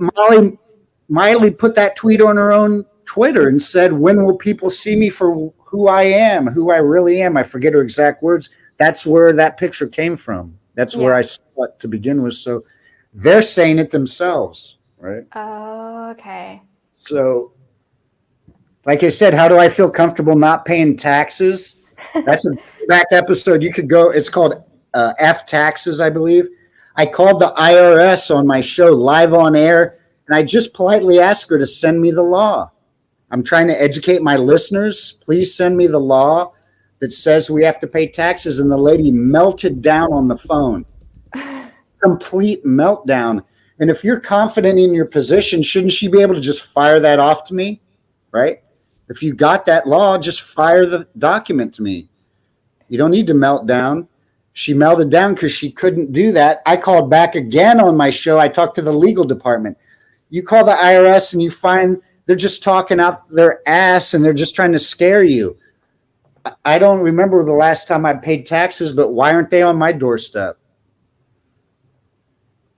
I couldn't find that video, but is it on your Jeff Young channel or Music Lives Live? It's not a video. And actually, it's a very educational show because a video that's been struck from YouTube is in there. I use a lot of audio excerpts from a documentary called Money Masters that shows the whole history of money and how the most successful currency in history was the tally stick that was pioneered by Benjamin Franklin. And it was nothing but a stick that had carvings like little notches. And if you bought something, one person gets half the stick, the other person keeps the other half of a receipt as a receipt. And it's a stick, right? And that lasted, I think, 500 years till the money changers. They just couldn't let that fly. But what I try to get people to understand is how it's not just insane about a virus, how insane the world is that they worship a worthless piece of paper It's that gift that floats around. I'm a worthless piece of paper and I control your entire life. People will lie, steal, kill their own family members. They'll embezzle from their brothers. There's no end to what people will do for money that is no more valuable than what lines your bird tray, your cat litter box, Monopoly money, what's in the trash in your kitchen, But people are just, I don't know how they're so bought into it. One thing I can tell you, when my brother did that to me and I was living on change in a jar, somehow I've survived here and I lived without money. I'm here. So you can apparently do it. I don't work a 9 to 5. I had some help from patrons and people online, but I can tell you it wasn't many. Out of I have an album that I played on that's over platinum. That's 1 million copies. And I can guarantee you less than 30 people on this planet helped me. All right. And most of them were strangers. None were my friends that I really knew in real life. That's the weird thing you learn when you go through cancer, which I have. Wow. And losing like a large sum of money. The people closest to you will not do shit for you. It's only total strangers, angels, people like that. Even through my cancer, it was the nurses at the hospital. It was just a crazy experience to learn about human nature, going through these two experiences. Wow. Well, I'm sorry to hear that. Thanks for sharing your story, though. You're welcome. Yeah, it's very inspiring. Zach, is there anything else you'd like to add on to that? I know you know Jeff for so many years.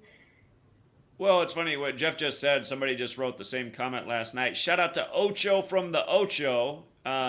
He came out and pounded pavement with us when we were at Yale. He was homeless then. He had a car.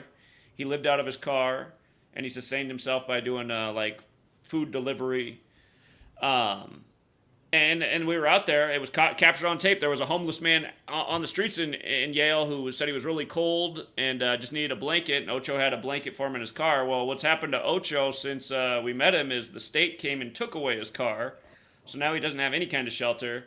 But he just left a post online. He said, the only people that are helping me in my life are strangers from this Gematria community. So shout out to this community.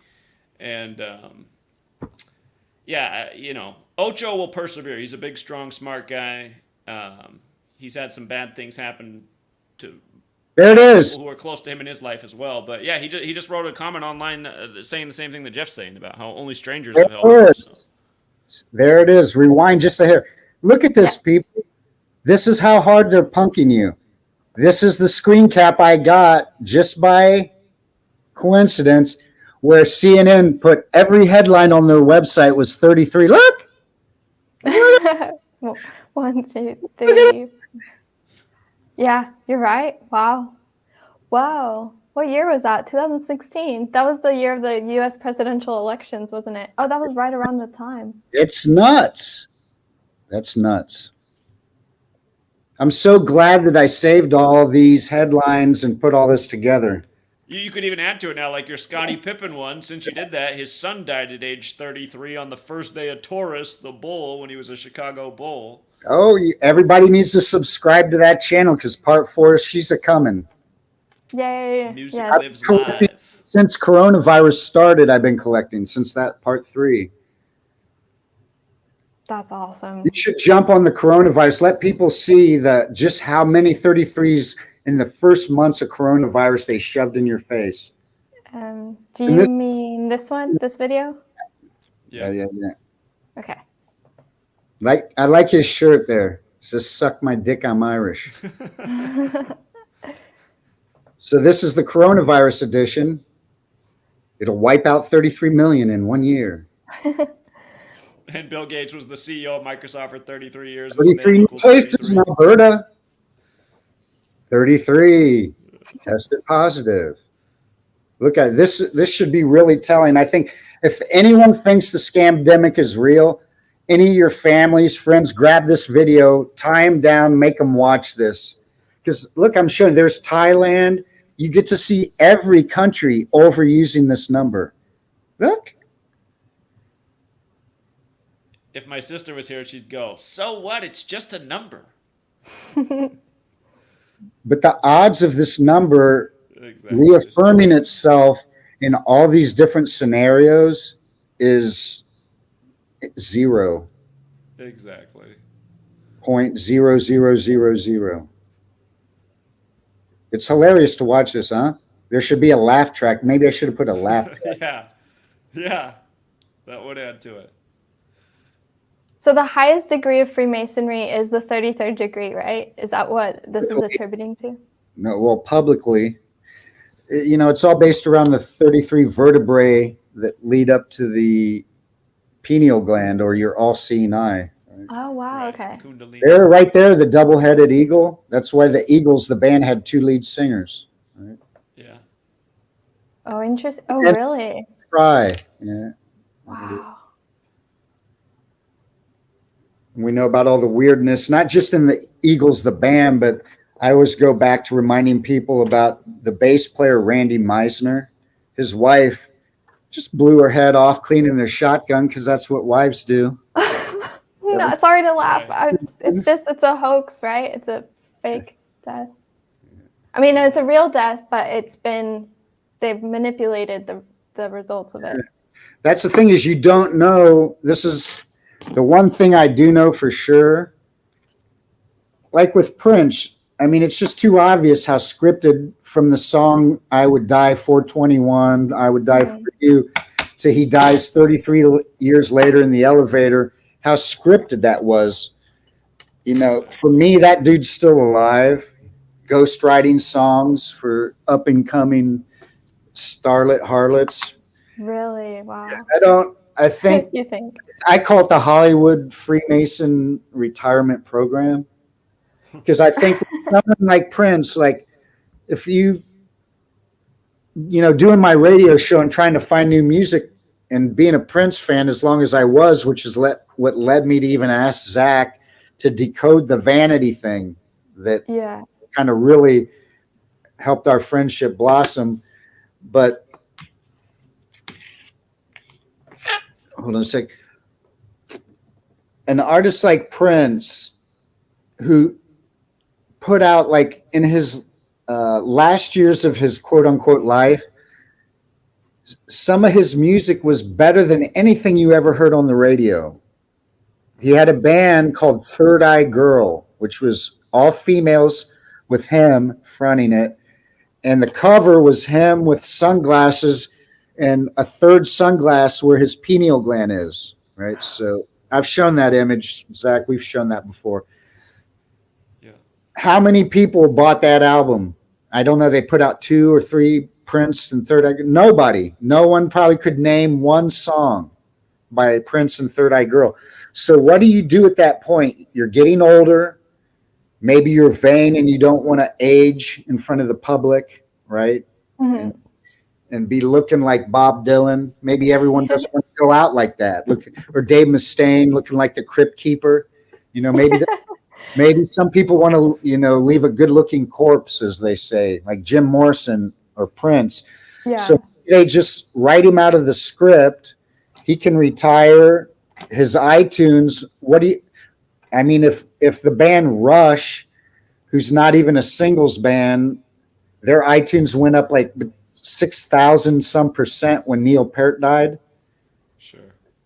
What do you think Prince's iTunes did? So It's a cash bonanza. It's a win-win-lose. The artist wins, the industry wins, and the audience loses. And then that, the energy harvest that they get off the sorrow and everyone bumming out. Whether it's your sports team losing in your hometown and the camera going to all those faces pouting, or, all the people crying, at the Michael Jackson Memorial tributes, that's a big mass energy soak that they do. Mm-hmm. They're soaking in your cash as you go out and buy all those apps. Oh, And people who never gave a shit about Prince last week or the week before. Oh, I always loved Prince, man. He's my favorite, and suddenly it's just everywhere. I remember when Star Wars tanked at the box office. I don't remember which installment because I checked out long ago on that scam chise. But remember they killed Princess Leia and then her mom a day apart? Right around Christmas time. So everyone would run out and everyone talking about Star Wars. Then, of course, you got Whitney Houston and her daughter in the bathtub. There's just too many weird things, too many coincidences, too many rock stars hanging themselves, from the singer from NXS to Chris Cornell. And what did the Linkin Park dude do because he idolized Chris Cornell? Did he hang himself or what did he do?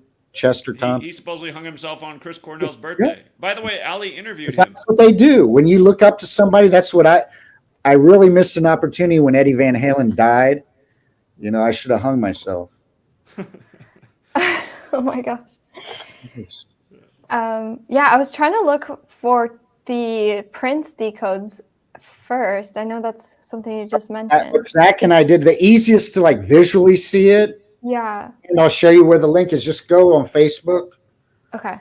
And pull up Music Without Boundaries radio show.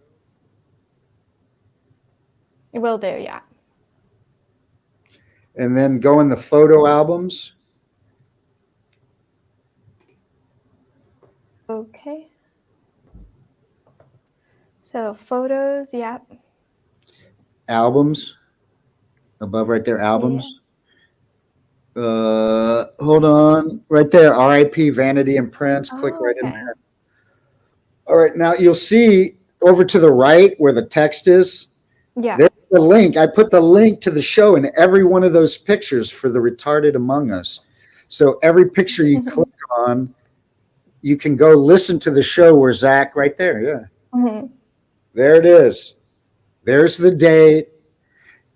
That's for all your people who say you never call futures. Why don't you call some before it happens, Zach? Why didn't you ever call some before it happens, dude? I've probably been your buddy and became your buddy and following your channel and watch more videos than probably anyone because I can do it all day while I practice. I've never seen anyone in the history of man call more shit than Zach. Mm-hmm. I'm twice his age, right? A little less than twice your age. And I tell my friends that. I say, that's the difference between me and you is you think you can't learn anything from anyone. You think you got all the answers, but you're full of shit. Whether it's with guitar playing, how business worked when I went back to work at Matrix and I went to Wharton and I learned a lot of shit there because that's an Illuminati school. I was just trying to help my mom and save my own inheritance. All these different things, you realize, I've never seen anyone call the kind of shit that Zach has called. It's nuts. And I wish I would have written down, I didn't anticipate or, screen capped with a video camera every time he said something or called a Triple Crown or called the Super Bowl in spring training and we didn't watch a game all year and the teams are the two that end up in the Super Bowl. I've seen too much to doubt it, Absolutely. So take us through some of these images because, I'm a Prince fan, but I haven't gone through his death. What year was it again? 2006? Well, they're kind of in order. If you start with that Vanity one right there, that kind of starts with this one, the day of the Grammys, and then we can just click to the right and go through them. Okay. So I wake up the day of the Grammys and Zach had already been coming on my show, at that time, almost every week for an hour, sometimes more, because there were so many celebrities kicking it, evacuating. I even said on my show, if you listen around that time, I said, man, this feels more like a celebrity evacuation. And maybe they gave everyone a chance. Did they give them a chance to get out before the scandemic? Here's what's coming. If you want to go to Celebrity Island, now's your chance. Or you're going to be walking around like a douchebag in a face mask, and you're going to be pimping for the scandemic. So I don't know what was happening around that time, but there's always a lot of celebrities dying but around that time, it was nuts. And we were just like almost in shock at the sheer number. And then Vanity dies on the day of the 2016 Grammys. And again, at this time, I didn't have Zach's phone number to call him. All I had was his email, right, and his YouTube channel. So I wrote him and I said, man, I'm a huge Prince fan. I know she's no Beyonce or anything, but Vanity died and it's the day of the 2016 Grammys. Would you do a decode for me? Which I humbly only expected him to write me back a sentence or a paragraph with a little decode, but that's when he went on his YouTube channel and did the whole video, told Prince to watch his back, which I saw the same day. And I emailed him, dude, you got to come on my show. So that episode is like within a day or two of when he did his YouTube video that's long since been vanished. And it started right there with that image and, the day she died. And if you click to the right to the next image, I'll just kind of take you through. Yeah, that'd be great. We started uncovering weird stuff and it's a simple Google search and it's no conspiracy theory. It's something that anyone with a brain can do. You Google, what day did Vanity die? There it is, right? And then you Google what day, click to the next one. What day did Prince's mother die? Right? And then you click the next screen. What day did Prince's father die? Click the next screen. What day did the tranny Aaliyah that they wrote out of the script to bring Beyonce in die in some weird plane crash or some mysterious video thing, which I'm sure the gematria around that is whack. So you see they died the same day, the same year. And Yeah. Right? Yeah. See? And we do this like with the King of Pop, the King, Elvis, and Aretha Franklin, the Queen of Soul, same day, years apart.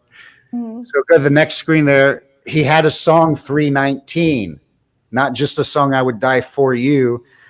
A lot of people probably missed the album with 319 on it, but he has a song called 319, and there is some gematria related to that song. All right. Next slide, please.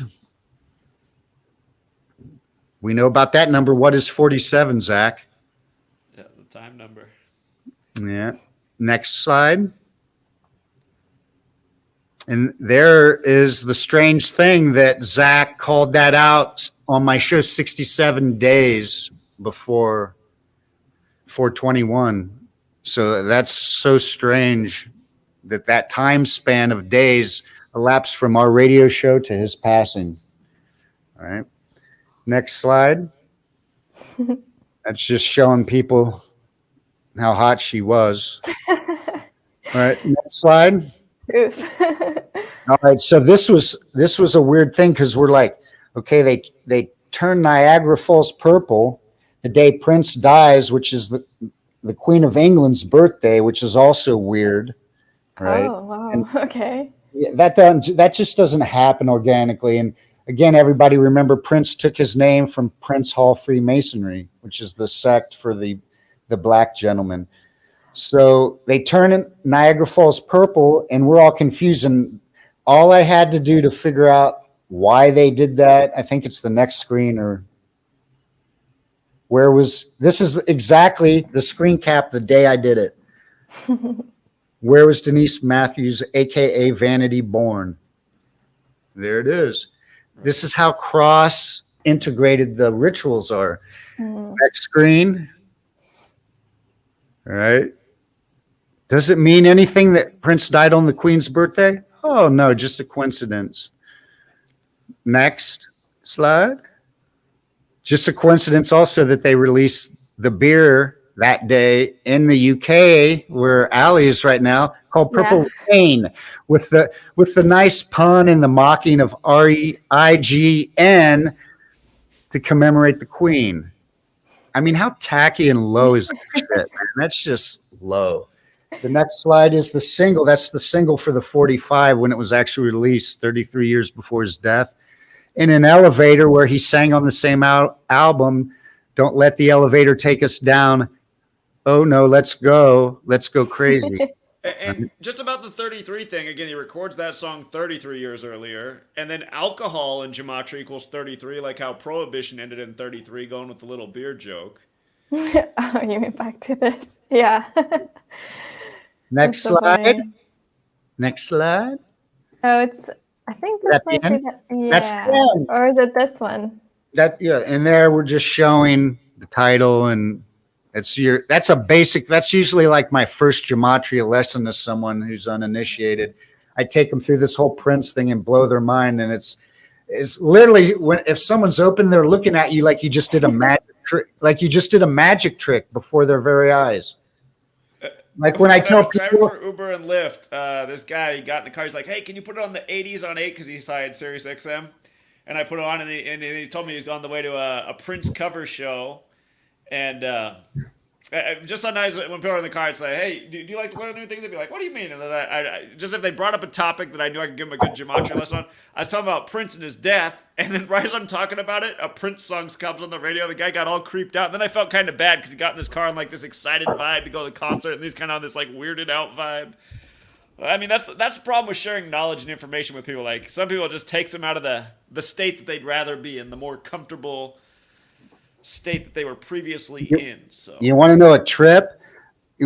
Kings of Thrash, we play these Days of the Dead horror conventions, and we were in the same room in Atlanta with Malcolm McDowell from American Satan and Clockwork Orange and Cat People. I got this amazing picture. I don't know if you saw, but it's on Kings of Thrash Instagram. You can see Malcolm and I together, and the whole Terrifier cast, and the guy that plays Terrifier is just cool as shit, man. But I digress. Terrifier 2, if you haven't seen it, people, it's amazing. We got to see a whole interactive screening with the whole cast. It was just incredible. But the guy who's our agent that books us at these is awake. Nowhere near. I blew his mind after we played. We stayed up till like 3, 4 in the morning, and Malcolm McDowell's handler is awake to a degree, and another girl that was a driver. So I was telling him, I had one of the drivers with her phone open, and I was telling her, okay, now Google. I said, who's the king?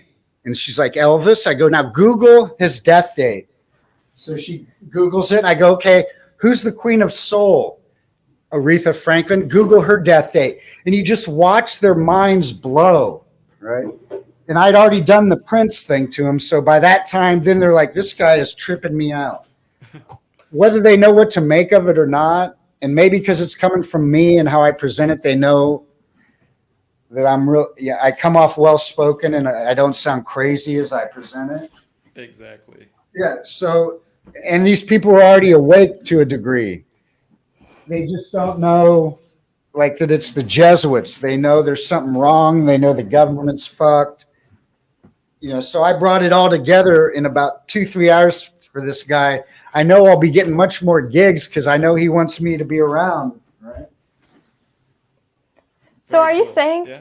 sorry to interrupt, but are you saying that the music industry, some people are being awake? What's the balance going like? Say again? How's the balance? Because we know there's a lot of handlers, controllers, controlled opposition in the music industry, Freemasons, Jesuits, whatnot.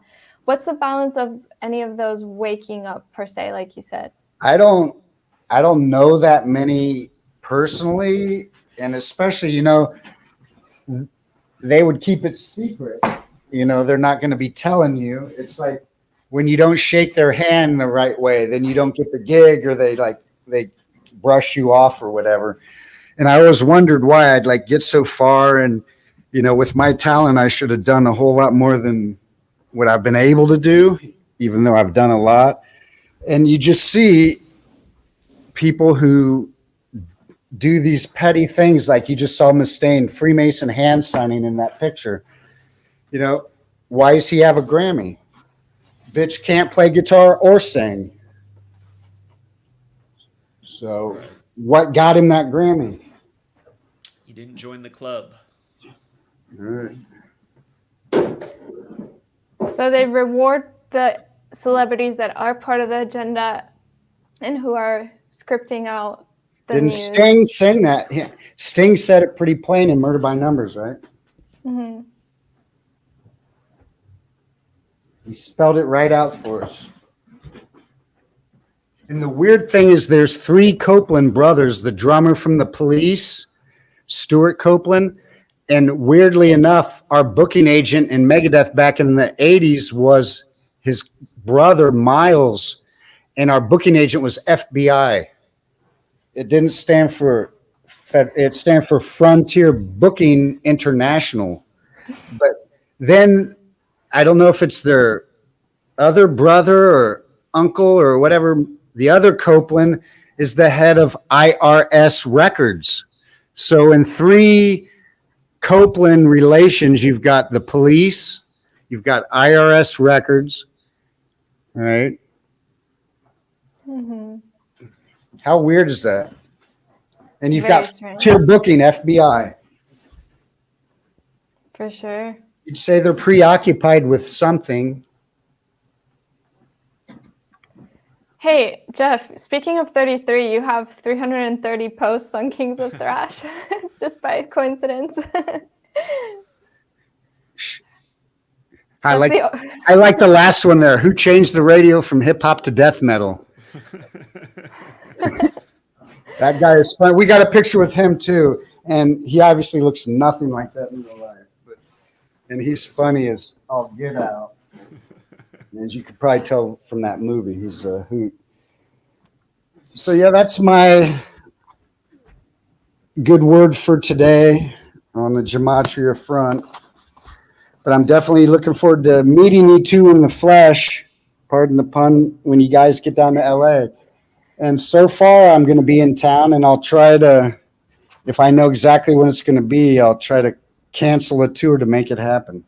No, not at all. We want to work around your schedule. I'm up anytime is convenient for me if I have a few months notice, because of course I have to book a flight, which is about a 15-hour flight. So I just want to I have a full-time job, so I just need to let them know when I'm going to take vacation ahead of time and book my ticket. But other than that, this year would be perfect, sometime between late summer to early fall. What do you think, Zach or Jeff? What do you think about that? I'll make whatever time works with other people. That's great what the person just put there in the aesthetically extreme. The IRS equals theirs. Did you ever think about that? That's a good catch. I screen capped that. That's another one I'm going to long remember. Oh, but you asked about that. Thanks for reminding us. You were asking about the IRS show. Remember when you brought up the Spreaker page where my radio show is? And where that episode was? Can you bring that back up? Yes. That's where it is. You guys can, if you scroll down, and I guarantee just look around what's April. I don't know what year I did it, but some year, April, it'll be F taxes, right? Okay. That's the show where I call the IRS live on the show. Of course, she doesn't know I'm taping her, and that, you know, but I'm so polite at first, and she just starts melting down, flipping balls at me because she can't send me. I'm like, why can't you just email it, fax it? Put it in the mail to me. I just want it. And that's what happens with anyone who can't back up their claims. They're going to just come at you with anger. Right? Yeah. Indeed. Where if someone really knows and has the truth on their side and can back their shit up, there it is, to taxes. That is an amazing show because not only I call the IRS, 4317. I got to listen to that again because it's funny, but there's good music related to, and that the excerpts of audio from Money Masters that really tell some key points about the evolution of money and how it evolved from Europe to America. And that's really interesting. I think that's interesting, especially for you since you live in the UK. Yeah. I think this episode might wet your whistle or tickle your fancy. Thank you. I will listen to it. How's the chat reacting? Do we have any questions for you?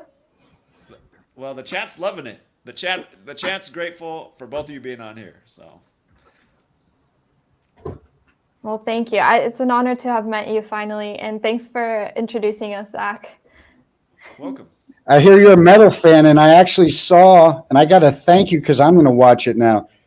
You did I just saw it today for the first time. It's called Gematria Effect Interviews Jeff Young of Yeah. Megadeth Guitar Music Theory. You shared that on your channel. And I see you got some kind of a heavy metal looking shirt. So Oh, thanks. Yeah, it's a custom shirt. Yeah, I used to do underground videography for bands, and they would give me their copy of their shirt. But also, I worked with, I'm not sure if you heard of them. They're based in Chicago, but they're called Audio Tree. And through them, I was able to be a camera operator for some interviews with Linkin Park, Chester Bennington and Mike Shinoda, as well as 30 Seconds to Mars, Jared Leto. So those are my two claims to fame of having met celebrities. And now you're on the radar as well. So thank you. I can't wait to meet you, honestly. likewise, there's not enough beautiful, truth-speaking ladies on this planet, especially in America. Zach and I wax along on that, wax long and hard. There it is. Look how cool. I just saw that this morning for the first time. Yeah, and of course, I just copied some clips from Zach's live stream. That's a great workshop. I give that to all my students. And that's kind of why Zach's work resonated with me, because I had been long teaching this approach to guitar and understanding that scales have nothing to do with how any instrument works other than the piano. Mm-hmm. And that guitar is more based around patterns and geometry. And once you learn that geometry, you can save years of hassle in learning that specific thing right there. I taught everyone how to make every chord in the planet in one lesson. I love that. And I see there's a few truth seekers here. So how did that come about? Because I thought that's really fun. Say again? I see there's a few people talking to you. So how did that go? Did they just join at whim, or were they invited? That was all great except the one dude in the middle, the drunk dude. He doesn't call in anymore, does he? Yeah. No, there's Chigozi. I see that went great, man. Everyone was curious. That was a great. We got to come back, and I'll do the one of how to improvise and play leads over all those chords in one lesson. How to improvise over any chords. So we'll do that in the future. Very cool. And of course, the founder of a lot of the Western music scales is Pythagoras, which leads us back to numerology. Yep. So cool. Yep. You can't escape it. You brought that up. For people who've never seen the cartoon, I think it's from the 1950s. Disney's Math Magic Land. I think it's Donald Duck Goes to Math Magic Land. It talks about the Greeks, math, music, numbers. Very interesting cartoon if you've never seen it. Let me pull it up. Is it on YouTube, Zach? I think it is. Yeah, if you search Disney Math Magic Land, you should find it. That's it. Really? Will they copyright strike it if we look at some? But they will. yeah, okay. Everyone should check that out who's never seen that. That's probably the most interesting Disney cartoon there ever was. Okay. I'm cool. screenshotting that to watch later. It looks very interesting. Jeff, were you saying something? Did I cut you off? No, I was just saying I screen cap that to watch later because that looks super interesting. Yeah, you'll get a kick out of that.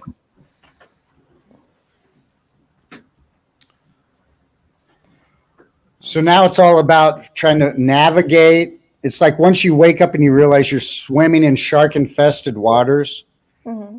Like you're already in the music business. I've been playing music since I was in first grade. It's too late in life to learn anything else. It's not like I can change career just because I'm in shark-infested waters. So how do you navigate that? Something that's cool, though, Jeff, about you is you're a world-class guitar player who's been playing for all your life, but you're still taking lessons from other people, right? Oh, yeah, true that. I got a great teacher. He's it's a family from Paris, 3 brothers. They're gypsies. He teaches a lot of people. I just saw him. He teaches the singer from Bush, Gavin Rossdale. Uh-huh. Teaches the guitars from Maroon 5 and Pink's lead guitar player, Justin Derrico. is a buddy. He taught at GIT when I taught there. That's how I found out about him, my teacher. So yeah, actually, I got his last lesson here on my laptop. I'll be trying to master all that on the road, the stuff he showed me when I'm on downtime and days off. Very cool. Because guitar, it's like gematria. It's unending. You could spend your whole life and still never master it, right? Yeah. Zach, did you have a guitar at one point? Yeah. I was just learning to play an electric guitar when I found this work, and it got stolen when my house got ransacked in 2014, and I haven't replaced it, mostly because now all I do is this. But I bet that dude across the street's getting pretty good on guitar now, though. what's that? I bet your buddy across the street. Oh yeah. I bet his I'm guitar sure he's chops are pretty good now. You Yeah, had sure your he's jamming, man. It practice. was a nice guitar too. I had some good money back then. It was a nice guitar. They got away with the beautiful one, so it was a Gibson. Jeff, how do you feel about Gibsons? Gibson? Yeah. I like him. I had a Flying V. I'm using Dean's.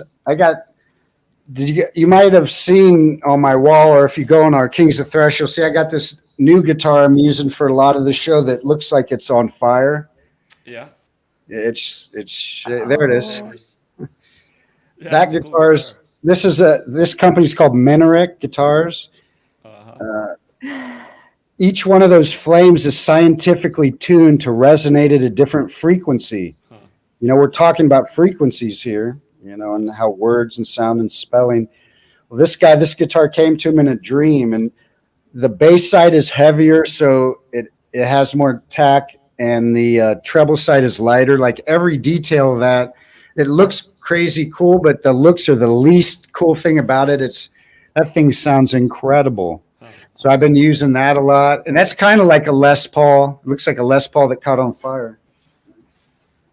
So it's kind of like a Gibson, but I'll be playing that on tour. I'd play some Deans, and a guy in Florida, Triple X Guitars, made me a free guitar, a little tribute. So I got, and also I don't want to forget Reverend Guitars. How often, Jeff, do you play acoustic compared to electric when you practice? Well, right now, because we're doing this, there we are at the Days of the Dead in the booth. If you go down just a little more, there's a picture of Malcolm McDowell, I think, or maybe it was there, or maybe down. It's somewhere in there. Guitar's huge. Yeah, it's not heavy either. There's the Terrifier, dude. They wouldn't let me get it on the plane. The stewards, see those two pilots? Uh-huh. Yeah. Check that guy. They put that guitar, see that seat right here on the right? They strapped that guitar in the seat so I wouldn't have to put it under. Huh. And look, he's given the heavy metal symbol. That's funny. They found out who I was, and the guy at the gate was trying to get that guitar off the plane with everything he had in him, man. He was like, "This isn't right, man. He should check that." And I'm like, "Dude, I ain't checking this guitar, man. It's one of a kind. It's been scientifically tested. People can't even figure out how this guitar sounds this good. I'm not putting it under for your monkeys to throw it around." So these parents heard it, and they let me put it up there, and they kept it the whole flight. Very cool. So shout out to Southwest Airlines. Very cool. There it is. There's me and Malcolm McDowell. Woohoo! Is it this one? Yeah, Mr. Clockwork Orange, Mr. American Satan, right there. Very cool. Yeah. So I don't know his story. He's actually unfamiliar to me. May you introduce him to me? Like the story behind him? That's the actor from the movie A Clockwork Orange. Oh, okay. And he was in Cat People with Natasha Kinski, and he's in this amazing movie American Satan that everyone needs to see, because it's about a rock band who made a deal with the devil for their fame. That's his most recent movie, I think. Yeah, that's Mr. Clockwork Orange right there. So that was quite a honor to meet that legend. Indeed. I mean, he's been in so many movies. I mean, gee, I can't even. Everyone in the chat's probably got their favorite Malcolm McDowell movie. That's awesome. I actually haven't seen those films, but I'll get to You got your movie recommendations. Get your popcorn. There's probably some good decoding. For sure, she'll love Clockwork Orange, man. That movie's nuts. Really? I'll watch it tonight. I'm surprised you haven't seen that movie. Write me tomorrow and tell me how you liked it. Okay, I will. See, I wanted to say that. That's what I wanted to say. Look right there on the screen. I don't know Charm One either, but she does do that. Every time I'm in the chat, look what she does. Every time. Yeah. And she doesn't have to do that, so I think that's pretty cool. Indeed. Some people are shy in this truth environment. They don't want it out there because they don't.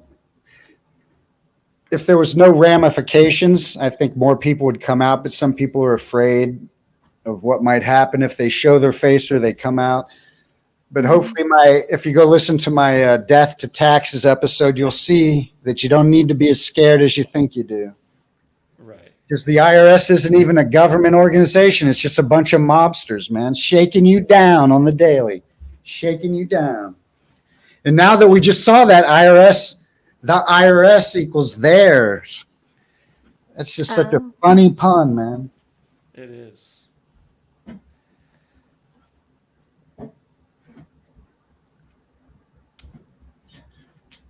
Allie, I know it's getting late where you are. Did you want to keep going or? Well, I was curious if we can open up to some callers and then maybe they can ask Jeff some questions if he's still available. I don't know how long he has time for either, but I would love to stay on. If I can hang on. Call in, people. Let's talk. Okay, let me open up the phone line. Again, I'll put the number in the chat if you guys want to call in. Pay attention to the chat. I'm about to post the number 509-560-4982. Questions for Allie or Jeff. And the line is officially open. So, first come, first serve. It's not a call board. But if you time it just right, you will get in. So I don't mind the time staying late because it is the Babylonians who created time anyway. No problem. 609, first caller. Yo, what's up, man? What's up? I wanted to talk about something a little off topic. Is that all right? Well, I mean, how off topic is it? We're trying to, stick to what we've been talking about. Questions for the guests. Yeah, I want to talk about some stuff that we were talking about over the last week or so about Hamlin and Nichols. Okay, but make it real quick. Okay. All right. So I think we all agree that the Hamlin and Nichols incidents were rituals, Hiram Biff rituals. You went over it. Several people went over it, and Rambo went over it. He's kind of going on the idea that the Hiram Abiff and Hiram listed as King of Tyre were two different people, but they're both listed as third-degree master masons, which would mean they were architects too. And I contend that they're actually the same person. Biff, when you look up the word Biff, it means to strike someone roughly with the fist. So it's just a name can say many things. So it's just something added on. Ultimately, the rituals are death and rebirth rituals, connecting back to Phoenicia, where most of everything comes from. One of the first, we all pretty much know about Phoenicia, but that's where everything kind of comes from. And they're retelling the story of Osiris. And this is in almost all the different religions. They're telling the same story. And Hiram Biff's story is just another retelling of a story. So they're playing out a ritual. It's a phoenix ritual. Because the phoenix is known for the raising of the dead. All right. So the Super Bowl is going to be, the stadium is 11 miles downtown from downtown Phoenix. We know 11 is a master number. And Phoenix is represented with the image of a sun. So we see a lot of sun imagery and if you look up, it'll tell you that that's a reference to it. So we can kind of put two and two together and understand that they're actually worshiping this Phoenix. Now, when you look at Phoenix numbers, 91, 46, 98, 26, all those numbers just sound familiar. We know that the 98 and the 26 are connected to the Queen. 46 to Joe Biden, who happened to do his Soul of a Nation speech on 9/1, 2022. Now, rebirth equals 44 and 46. Now, we know kill is 44. Oh, I'm going to let somebody else get on, but I do appreciate the observations. Call back to the next TFR. Thank you. All right, 310. Zach, what's going on, man? You live? Yeah, we're taking calls. I think I've got a nice little juice for the Super Bowl MVP long shot. That's not what we're taking calls about, though. It's okay. Let him know. Okay. Wait till tomorrow? Yeah, save it for the football stream. Yes. Thank you. All right, brother. All right, take I'll call care. you back tomorrow. Okay. Good call. I don't know why whenever I open up the phone line, we get calls on everything but what the calls are supposed to be about. Yeah, this is a riveting topic, people. Come on. It's the music industry. Yeah. Weird. Yeah. If you guys got calls for Allie or Jeff Young, that's what we're taking calls on right now. 607? Yo, just have Jeff talk about the Red Hot Chili Peppers guitarist. The fucking name is, I'm drawing a blank right now. You mean the one that George called in about who died back in the 80s? Yeah. It's amazing. Like, I just literally, hello Slovak. He was Red killer. Hot Chili Peppers equals 206, and heroin overdose equals 206, and sacrifice in Jewish Gematria equals 206. And just for Jeff, if he's ever met Hillel Slovak. Well, Okay. Here, I'll just let Jeff respond. All right, appreciate it.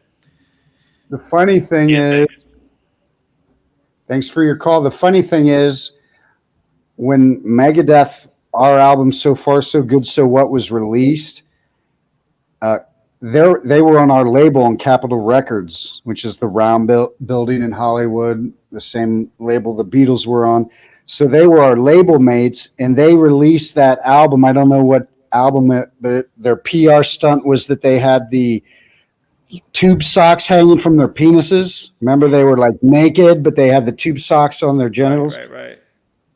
I love that band, man. In that time, they had this one song, True Men Don't Kill Coyotes, and I remember that video. I never got to meet them, but I loved his playing. I think he was like the best guitarist they ever had in their history, and we never crossed paths, even though we were on the same label, and that bummed me out when he passed away, because secretly I wished I was in the Chili Peppers instead of Megadeth, because I like funk music a lot. I grew up in Dayton, where the Ohio Players originated from. So I got a lot of funk in me, so I really resonated with their vibe and their whole thing. So great guitar player, sad story, and that's a trip about his Gematria. Yeah, makes you wonder. That's good to know. See, you guys can call in and ask Jeff or Allie questions and learn things you never knew before. Jeff wished he was in the Red Hot Chili Peppers. How about that? All right, the line is open. 509-560-4982. There's another band I wished I was in that rehearsed next to us. They were called, Allie, check this album out after you check that flick. This is your album recommendation. The band's called Concrete Blonde. Okay. Concrete Blonde Mexican Moon. They have a female bass player, singer, songwriter that fronts the band. That album is beyond. Everyone should check that album out. They rehearsed next to us, and I was listening to them through the walls and going, damn, I wish I was in their band. That's awesome. We Thank got you. another call. Okay, 347, you're on. Hey, what's up, Zach? And what's up, Allie? What's up, Jeff? I had Hey. a question for Jeff. When these major record labels, when y'all finish your albums to master, when y'all master the album, do y'all take the final master to a secret room? Do they take it to a secret room after they finish mastering it? I'm just curious about that. And I have one more question after that. I've seen that. There's another photo album in that Music Without Boundaries radio show Facebook that's called The Music Business is Whack, Yo, where I got, like, if a picture says 1,000 words, I got hundreds of pictures that should say 1,000,000 words about the business. And there's a picture of that that says that exact quote, and it has this weird looking room, and it says in every label, I've never seen that room. What mastering is for me, and the guy who mastered the Kings of Thrash album is he's far from even awake. I can tell you that about anything, but he's a real nerdy audio guy. What mastering is, as far as the artist is concerned, is once you say you record an album, maybe you do it at a few different studios or on different days, different months, some time apart, or even like a live album and you're recording different shows. The volume from song to song may not be equal. So mastering will bring those volumes into balance. Also, say one of the songs doesn't have enough bass, the guy can kind of bring it up. Not the same as you can when you're actually mixing, but he could enhance the bass. One thing this guy did on our DVD is whoever the camera is on, that instrument is a little accentuated in that moment. Only on the DVD, not on the CD or the album. It gives it a little more 3D feel. I don't even understand how he does it. Maybe it's black magic, but I don't know. Once we hand it to the label, I don't know what they do with the tapes. Like, I literally handed it off to the record label on a hard drive, and that's the last you see of it until it comes out. And then they give you a test pressing, which I just got.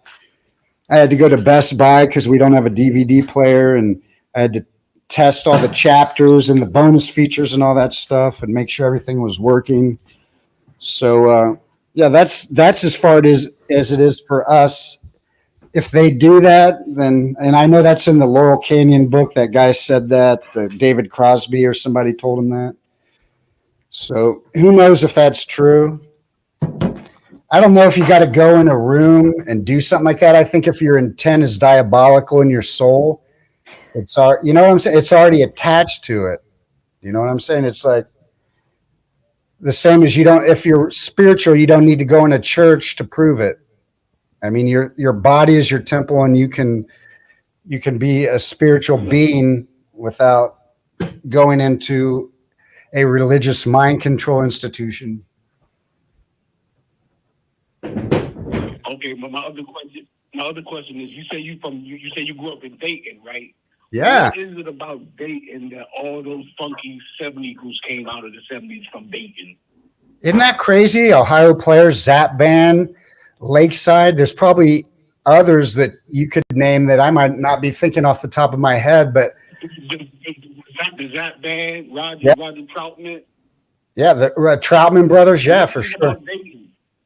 It must be something in the water back there. Although if you watch the movie The Devil We Know, that whole water system around Ohio, that's where that DuPont 3M plant is that they're talking about, is in West Virginia, which borders Kentucky and Ohio. So maybe it's that.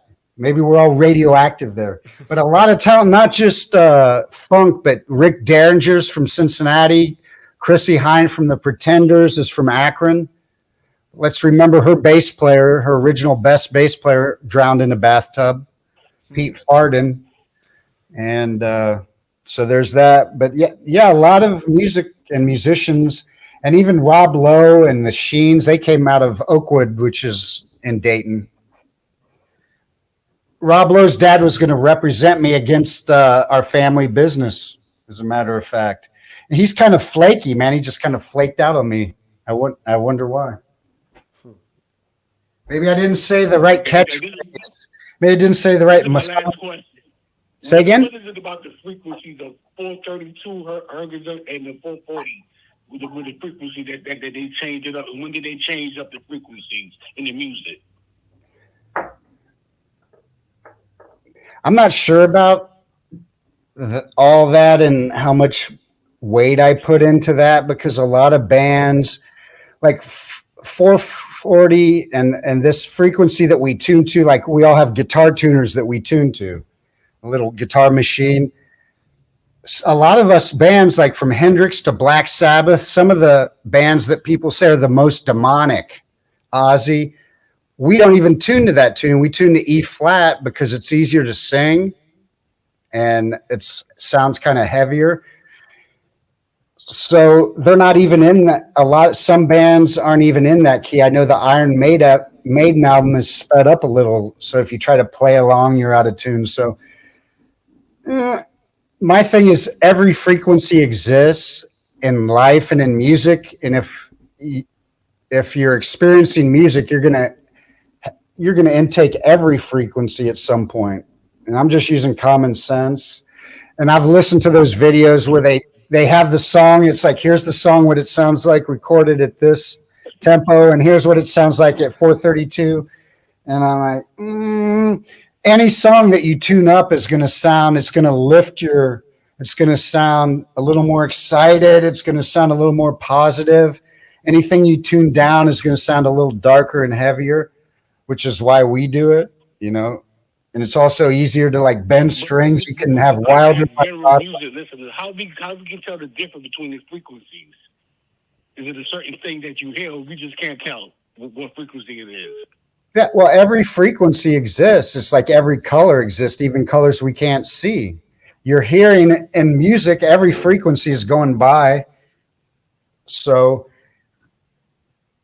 again, I think it's more than what tuning is. I think it's the intent of the composer. I think you can encode. It's just like what they do with Gematria and words, how they play tricks with words, how they arrange words in a certain order to have a certain effect, like why they use toilet paper instead of any other product they could have made people go out and impulse buy. There's a good songwriter can manipulate your emotions by the notes he chooses, by what key a song is, whether you make it in a major key or a minor key. Obviously, if it's in a major key, it's going to be more happy. If it's in a minor key, it's going to be more sad. There's a joke in the movie Spinal Tap where he says he's working on a song on the piano. He says, it's in the key of D minor. It's the saddest of all keys. And he's like, yeah, that's very, very beautiful. He's like, yeah, what's it called? He goes, oh, Lick My Love Pump. So, you can make people, I feel that it's when you got someone like Marilyn Manson writing a song, then his intent is going to be encoded in that song. And he's a shitbag. And I know because his publicist is a friend of mine. She had to like ship him. He's addicted to absinthe, which is like opiate-based liquor. Sure. I know Mustaine had to get that when he ran out of heroin in Japan when we were on tour there. So someone that's a dark person can easily write a song that's going to make you, and it goes back to like remember the lawsuits against Ozzy Osbourne because some kid killed himself after he listened to the song Suicide Solution, which was really a song about alcoholism and saying how bad alcoholism is, and everyone was trying to twist it and say, so a lot of songwriting, I think it's in the eye of the beholder, but also the artist, if he's sly enough, or the Tavistock Institute handler could help the Beatles maybe write songs in a certain way that would lead you in a certain way. Like think of how their music evolved. It was very sweet and innocent and bubblegum at first and all about love and girls and baby, you can drive my car. And then by the 70s, when the CIA was introducing LSD at colleges, right, then their music got all psychedelic, right?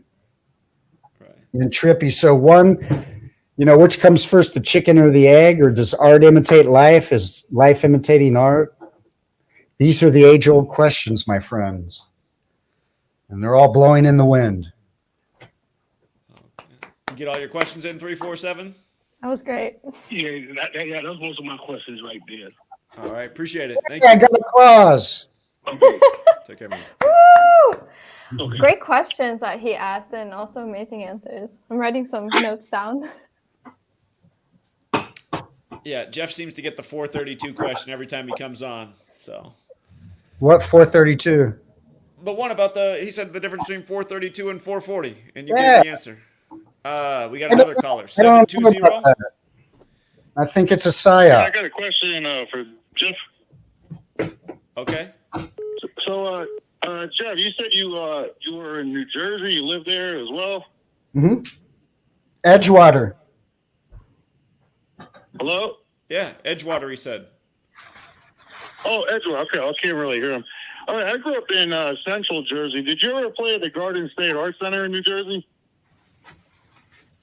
I'm not sure, babe. We've played so many places over my lifetime. It all just blends into one venue. Like, hello, Cleveland. The joke in the Spinal Tap movie. So I'm sure, like back in the day, I know we played the Chance Theater in Poughkeepsie. That's one place I know. But we play like on this tour. We're playing 30 cities in a month. So I can't even remember. I don't even know where we're going, to be honest. I know the first one is in Juliet, and I know the last one is Atlanta, but all the shows in between, I haven't even really looked at it, to be honest. One day at a time. But I did ask our management and booking agent why our tour starts on that day and ends on the Ides of March in Atlanta on the 33rd Meridian, and he didn't answer me.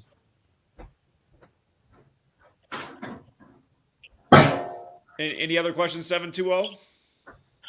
The other question, well, in my area too, in New Jersey, also, did you know King Diamond and Judas Priest, they were old metal band? Well, they were high in satanic worship, I believe, too. Yeah, I don't know how much of that is just used. It's like Ozzy biting the head off a bat. This is a lot of press because you got to understand, you people in the public, you don't feed off anything positive. You only feed off negativity. That's why they give you negativity. A lot of these fights, like I know the fight with Van Halen and David Lee Roth was all manufactured bullshit. Just to get in the Robinson, the Black Crowes brothers fighting. And I know that because the managers were my manager and they told me it was bullshit. It's just to sell press. It's just like wrestling. Do you know how the wrestlers treated each other? And that's what you guys fed off of. And even once you knew that wrestling was fake, you still fill up those arenas like the suckers that you are. You know, and I'm sitting there wondering, like, why great musicians are playing to half-packed arenas or some musicians toiling in obscurity, never even to be discovered, while you go worship a bunch of fucking wrestlers rolling around on the floor. Scumbag, low-life pieces of shit who are like the worst example of health or even for like bodybuilding and fitness. And I know because I used to work out at the same gym as Hulk Hogan and Randy Savage. All those dudes worked out in Chatsworth at Powerhouse Gym. So I'm just saying, everything they're giving you in the press, all they're going to give you is negativity because that's all you pay attention to. If they gave you a heartwarming story about how Jeff Young from Megadeth went and saved a cat out of a burning building, no one would give two shits. Yeah. So they give you what you want. And then they gave you the douchebag that was rolling around on the floor in the WWE as your president to show you that you're living in the movie Idiocracy, even as we speak. Where's your dignity? Yeah.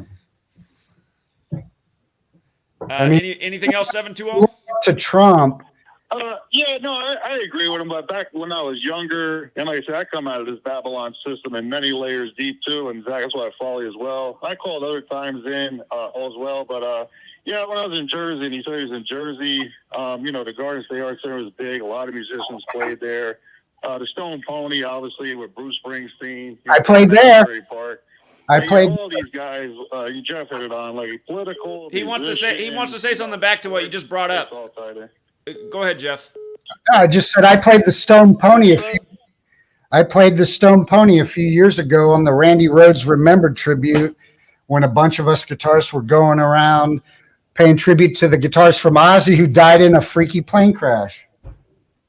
Okay. All right, we got another caller, 817. What's your question? Yes, I had a question for Jeff. I guess I understand what you're saying completely. I was just on the road mid-90s. I only stayed for about a year, and I everything you're talking about, I saw it, but I didn't know what to do about it. Didn't really understand how it worked. I just knew that if you were in, you were in, and if you didn't play. So I gathered that much out of the music business side of it. Country music was my forte, and I didn't go up. I was just a road musician. Never made it to the studio to that level. But anyway, over the time, and I kept gigging, just small gigs, some out of town private parties, things like that, up to current day today. Nothing major. But I've paid attention, I guess, not to the degree that you do, but I'm learning to. The change in the music, like today's country music. I don't know if you're very familiar with the country music side, but it has changed dramatically from when I started. And when I started, my grandparents, they said it's changed for the worse on their end. Now, the music that we played drove everybody to drinking and go find your sister and whatever, go get a dog and a four-wheel drive. Nowadays, it's a little different. I'm wondering if you have seen on the rock side or the funk side or just music in general, what is tailored to like the 70s, those the sounds that they made in the 70s to help promote the drugs and the thing. For this new generation coming up, is there any links between the new music and the style and the words and the tones geared more to this generation that you can see?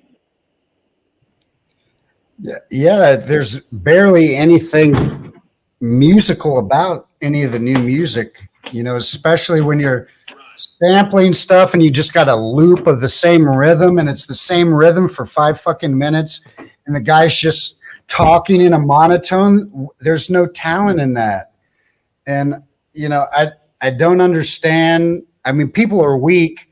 I don't understand how they even bought the rap hip hop thing when it came out because it was so talentless, the first people doing it. But, I understand it. Maybe it was, this is the thing. There was a lot more virtuosos and virtuosity and people who actually practiced their craft and tried to get good at what they did, even in the 70s, even in the 80s. Like, there's hardly anything musical. And I think people are so caught up in video games and all the other stuff, the distractions, that people don't have the patience to sit and practice like we used to back in the day. There was no YouTube to distract us. There was no internet to distract us. There wasn't even pay-per-view. When I started playing guitar, there wasn't even HBO. There wasn't even cable. So all this stuff, I mean, you see how they've used the internet and cable TV and shows like Howard Stern to just totally erode and degrade the moral fabric of humanity. And you can hardly come out with a positive lyric, but if you come out with, if you say God, I say Satan, then you get a record deal. And it's frustrating. I guess my genre shifted a lot from, just the hard, I guess on the country side, it was just pretty much 3 chords, hard driving bass, and that got everybody into a frenzy. The beer count went up in the bar. We were applauded. So we stuck to those kind of songs because that was high sales in the beer side. As far as now we're doing, we're doing Michael McDonald, and, Hall & Oates type music, a lot of brass, things like that in it, implemented with it. A lot of swing, shuffle, stuff, sleep at the wheel style music, and people are genuinely happier at the songs. The hardcore drunk crowd is not there anymore, and it's a happier crowd, whether they know the music or not. But I'm watching the influence of that music, that swing type jazz music has on people, on the influence in the crowd, and it was really amazing. When you talk about swing, First thing I think is like Django Reinhardt and Gypsy Jazz, and that's my bag right there. I love that, and I got some friends who are like diehard metal fans, Megadeth fans, but that's the style of music they play. They can get more gigs. Like old people love it, people of all ages. It's very cool. I even hear it in commercials all the time now, this kind of gypsy jazz, Django kind of stuff. And they do have a little bit of that in country. And again, there's still positive artists in every genre, but it's just like the world. 98% is pollution, 98% is toxic and negative, but you always have your exceptions to the rule. And that if you're trying to do anything, whether it's music, be an author, be a YouTube content creator, that's all you got to do at this point is just, I mean, it's not hard to be more positive than anything around you because everything is so negative. So I'm trying to, and it's the frustrating thing for a musician is because if you realize music is medicine, right? And it's the last best hope we have to save mankind, Bob Marley said, and I concur. It's a drag what they've done to music, and you see that they want to drag down mankind to the very, very bottom, and we know from Anton LaVey and everyone that they said they were going to infiltrate the industry and the music and movies with Satanism. And here we are.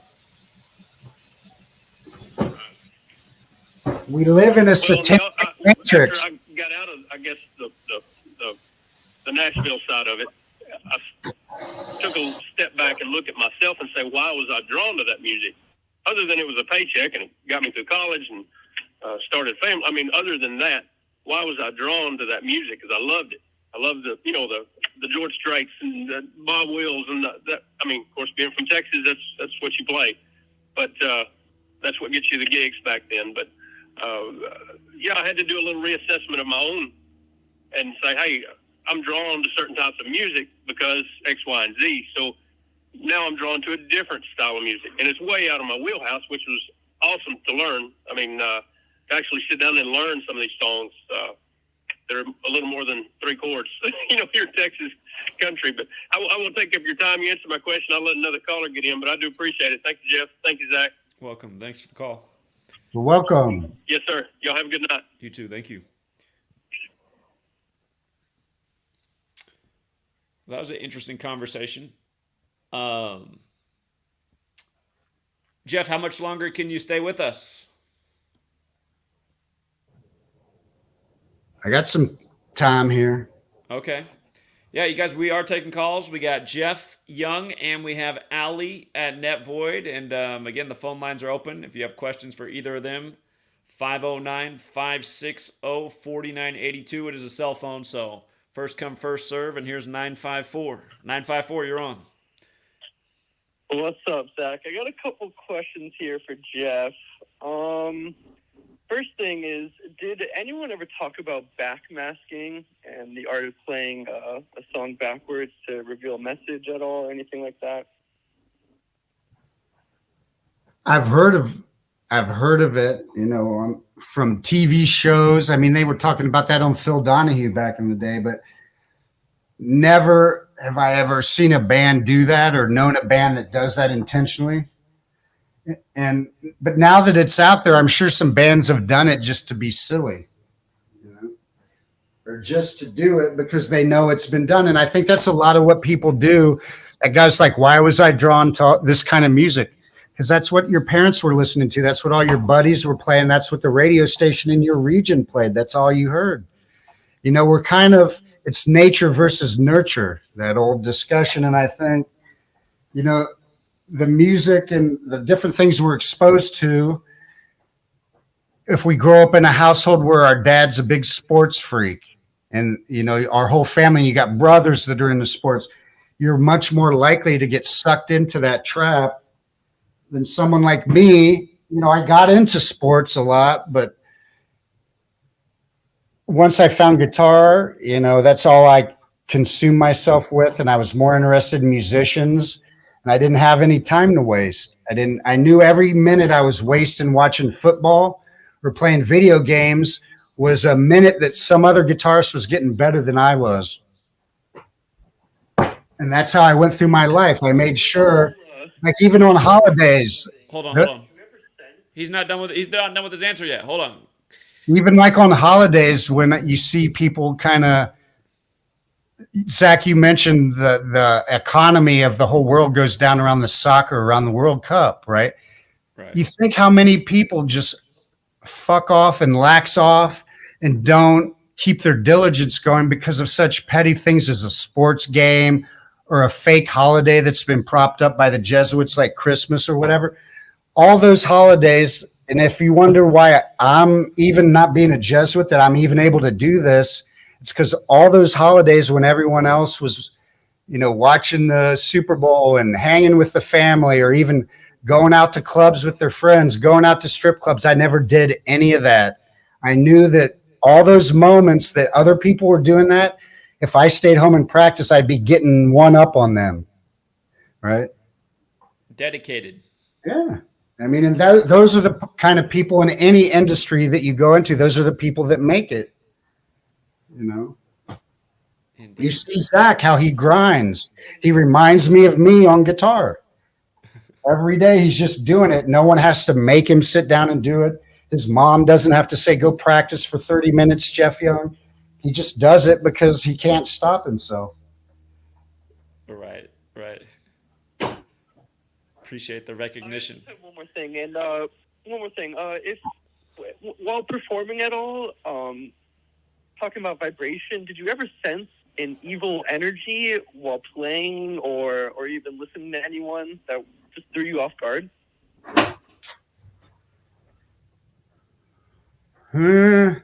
No, but like if you get when we did that whiskey show, one of the songs we couldn't put in the DVD was Anarchy. We do a cover, the Sex Pistols Anarchy in the UK, because the monitor guy, Chaz, asked him to turn up his vocals and he accidentally turned up his guitar in the monitors. It was so loud on stage, it was nauseating. Like you felt like your head was going to explode off your shoulders. I was just like, you can barely, if you stand in front of a bass bend when the soundman's really cranking the bass too loud, you get that feeling in your chest that you just want to die. So, you got to be careful what you input in your body, and even how you listen to music. And I even, Zach, we've got into that discussion about analog versus digital, and that we're analog creatures, and that all this music this day and age is being recorded digitally. And we're not resonating with music the way we used to because it's not being recorded in a format that resonates with us. Although Kings of Thrash, we're still going to the expense of, and at no less than $475 a reel of tape, 2-inch analog tape, to record analog. I just want to see as an experiment what the difference is, how it affects people. So I'll keep you posted on that. And maybe when you buy the Kings of Thrash, not the DVD, but the actual original music, you listen to it, it'll all be 2-inch analog. See if it makes you feel different than digital.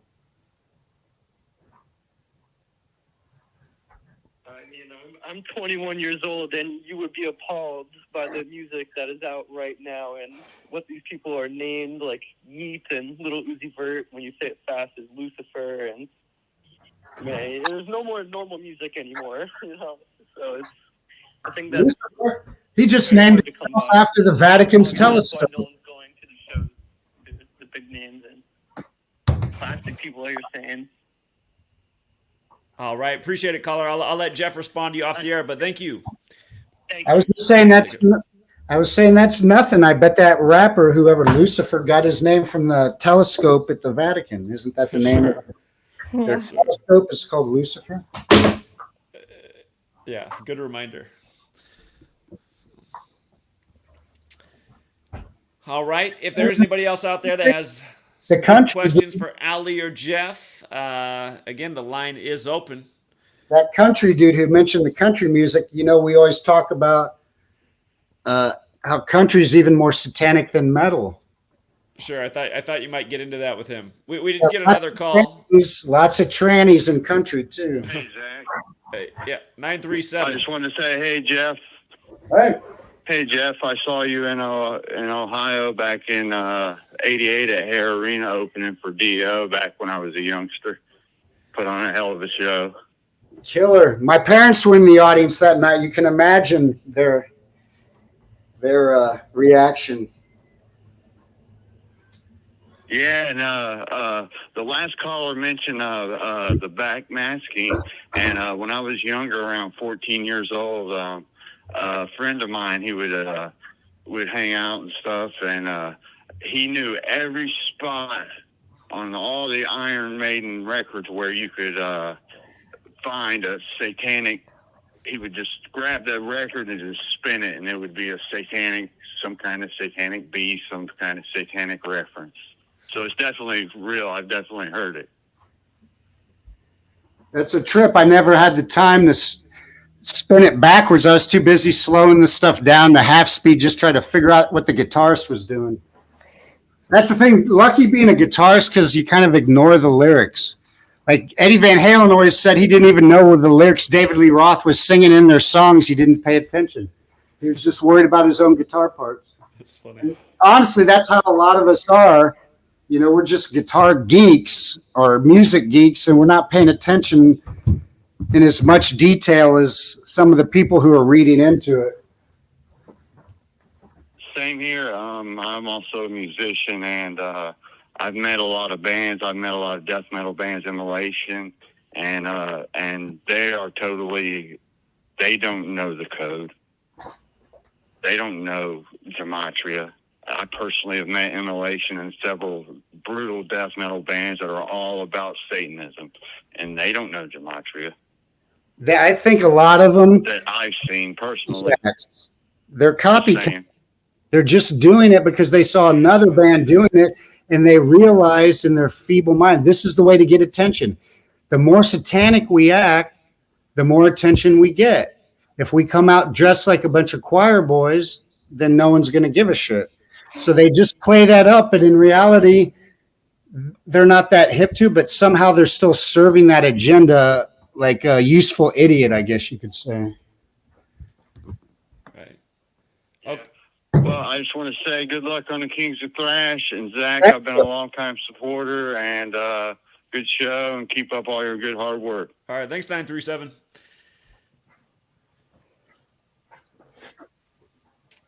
All right.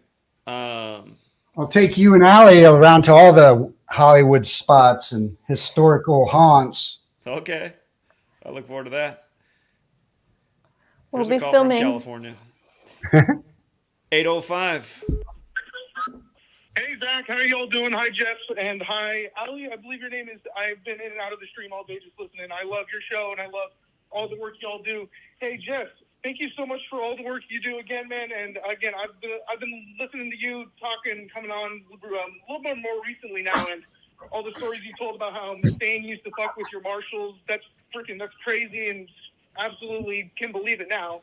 Looking at the stuff that he's talked about, like I saw this one video where he talked about how he was basically like the main guy in Megadeth, which even though he is, but he would talk shit about you. There was one video where you said you slept with his girlfriend at the time, which if you did, good on you, man. But yeah, honestly, Mustaine is totally in the club and an asshole, and I just wanted to come on and say thank you all for the work, and you're a fantastic guitar player. If you ever come to LA, and if you as well, if y'all come to LA, I'm there and I want to support y'all.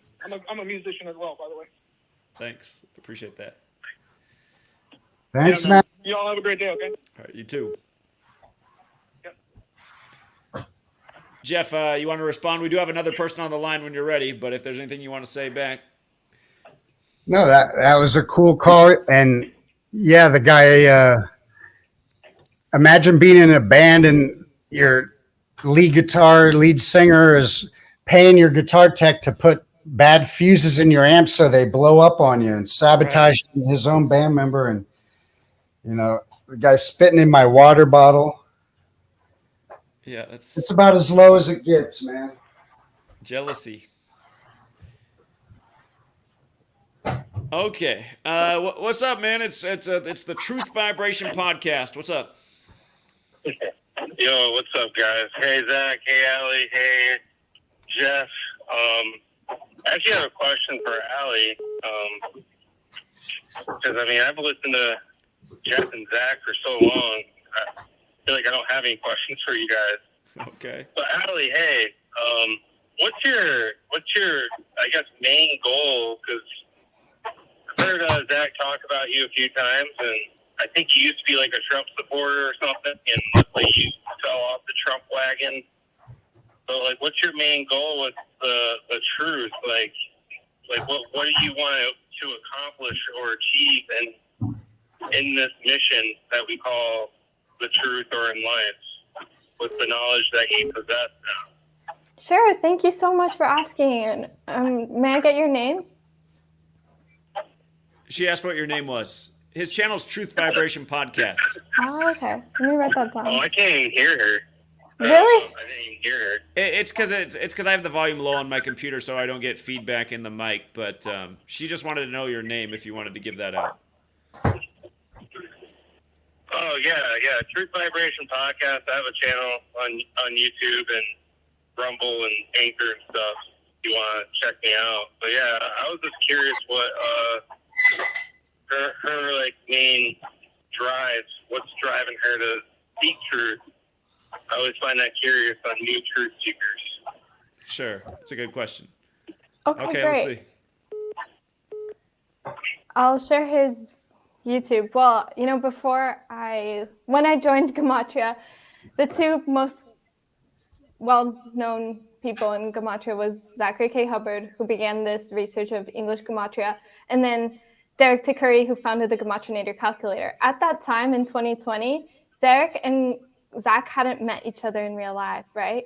So I decided I'm going to go meet Derek. I'm going to go meet Zach in person, and hopefully that opens up the conversation that they meet each other in the future.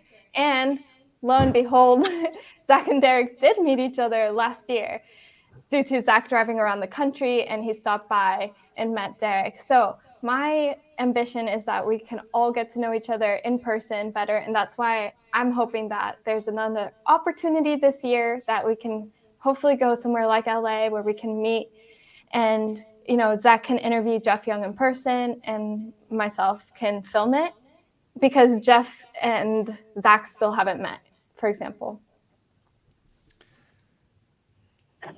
Could you hear what she said? Not really, but I'll go over the video and listen to what she said. I do appreciate Allie, and I do appreciate Zach and Jeff. Jeff, by the way, I used to be a drummer back, I'm 32 now, when I was 17, 18, 19, 20 for a band called Periphery. I don't know if you know who they are, but my birthday is on November 23rd, day leaving 38 days left in the year, so I'm kind of happy I quit drumming. Born to be. Oh, yeah. All right. Well, I appreciate you guys. Have a good night. All right, take care, buddy. Oh, Thanks. thank you.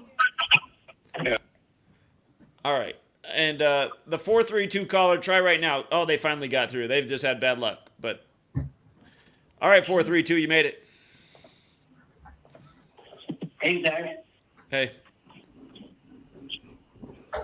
I had a question for Jeff. Yeah.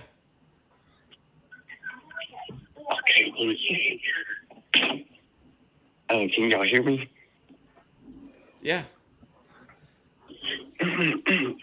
Okay, I remember hearing him say that Stephen Piercy was a Freemason from lead singer of Rat. And I was curious what he thought about the band Slaughter and Cinderella. I know Cinderella has that 187 Gematria. But yeah, I was just curious what he thought about Mark Slaughter and the band Cinderella. Mark Slaughter is a sweetheart of a guy. When we played Vegas back in the day, he lives in Vegas, and after the Megadeth show, when we opened for Dio, he took me all around and showed me. He was really nice. I don't know much about their band because I don't really dig their music. But Cinderella, man, that singer can blow. That singer can blow. He's amazing. I saw him in Vegas. That guy's amazeballs. Tom Kiefer.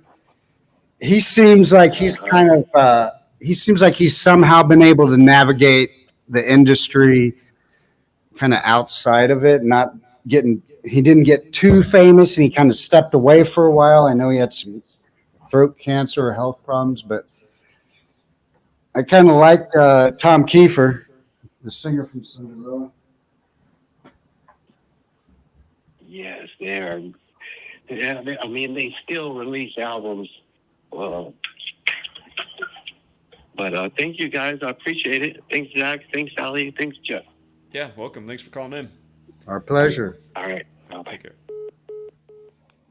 Okay. All right. The line is open. Numbers on the screen if anybody else wants to phone in. Either you have any thoughts come up during the calls?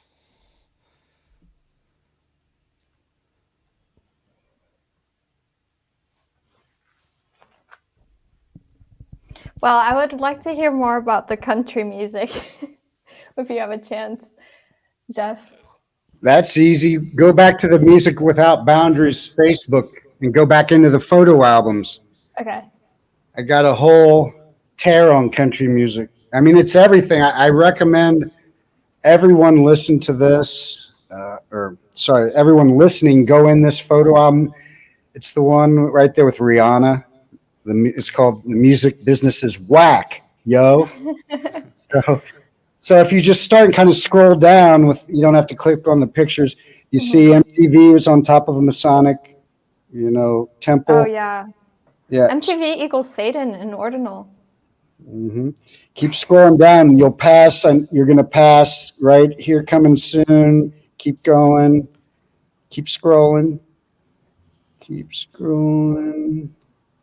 There's on the far left, right there's that meme the guy was talking about right there, yeah, where they master the albums. But keep scrolling down. You're suddenly going to see, if you keep scrolling, you'll see a lot of Illuminati Hollywood puppets here. But suddenly you're going to enter country music land, and you're going to, right here you go. You just start looking at the imagery that they're posing from, how they're standing. Carrie's got some Underwood under that dress. Oh, I see what you mean now. Yeah.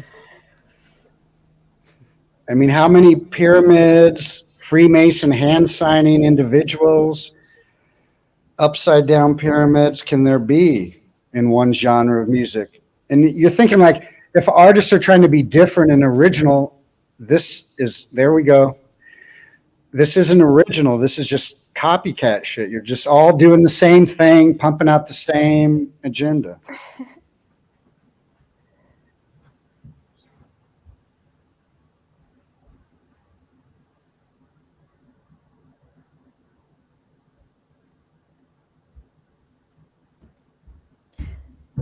I know, Jeff, you mentioned you're not entirely sure about the backmasking, hearing the lyrics backwards, but didn't the Beatles have a whole conspiracy about that? Yeah, something about, look at it, Reba. The Paul is dead thing. Yeah. And yeah, I've heard all those backward masking things. Okay. I just don't know anyone who's in the music business has talked about it or conspired, like, hey, let's do this. Oh, okay, I see.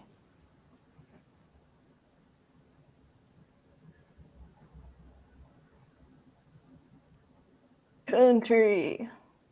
And maybe it's something about how language is created, and when words said forwards, we read numbers forwards and backwards. Maybe certain words, you say them forwards and they are masked. Maybe the way we're saying it forward is the disguise, and when it's played backwards, the real intent of the word comes out. Who's your favorite Beatle?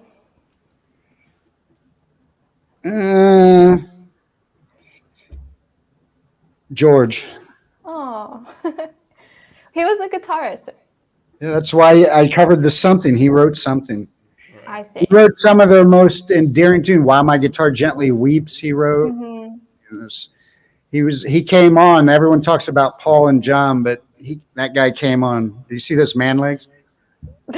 Paul came on with gross, man. That is just gross. Right? Hey, Jeff, do you think those are the two best Beatles songs? Oh, no, there's so many great Beatles songs. It's hard to say what's best. different. Yeah, when I think of the Beatles, though, those are two of the first songs I think of theirs. So. Yeah. See what Bob Marley just told you back there? He said that in that song. Right there. He said the next line after that, he says, don't let him fool you or even try to school you. That says, don't go into their school system. I think that's what he was saying. Into their Babylon system.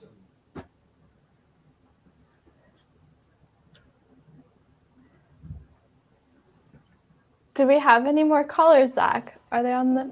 We haven't had any callers since I set the phone down. If anybody does want to call in, the number is on the screen. So. As Allie's scrolling through these pictures here, we're answering. There's Machiavelli. We're answering the previous caller's question: how the music industry has changed. Look at it. Look at the imagery. The subtitle to this photo album is saying, I'm asking the question, what does any of this have to do with actual music or like musicality? We did get another call. This is somebody who's actually met Jeff in the flesh. What's up, DK? Yeah. What's going on? Hey, DK. Hey, Jeff. We were just sharing some funny memes by text yesterday or the day before. I can hear you, Zach, but Jeff's coming through the other phone, I think, so it's really hard for me to understand what he's saying. He was just saying you guys were exchanging some funny memes, but go ahead with your question. Yeah, I wanted to ask Jeff, has you ever heard of this dude, Jimmy Goldstein? Who is he? Well, from what I see, it appears to be some black magician, kind of akin to a Jimmy Savile, but he's got this really, really strange house. I mean, the dude looks like a creature from I don't know where. He's probably 70-ish now, but he's got this really strange house in Beverly Hills, in Hollywood Hills area that's got like, it's all concrete and like built like a parking structure, but it has like just square concrete rooms where there's like, you know, like sensory deprivation chamber, and then there's like a spot where you sit in the middle, looks like for a seance and stuff. And then you look through his house, he's got pictures with every one of these people we call shills. Like there's pictures of Kobe when he first came to LA laying out on the patio at that house. You know, Kanye. You know, we're talking about back when these people just first came onto the scene. Novak Djokovic. Like for this guy to be pictured with all these people from different things, it makes no sense, you know. And then he looks like really, really weird and creepy, like Jimmy Savile. Like, I mean, maybe like he looks like 75% human, 25% something else. So I was thinking maybe you ran into him because your whole genre, like, man, that's a little bit before my time.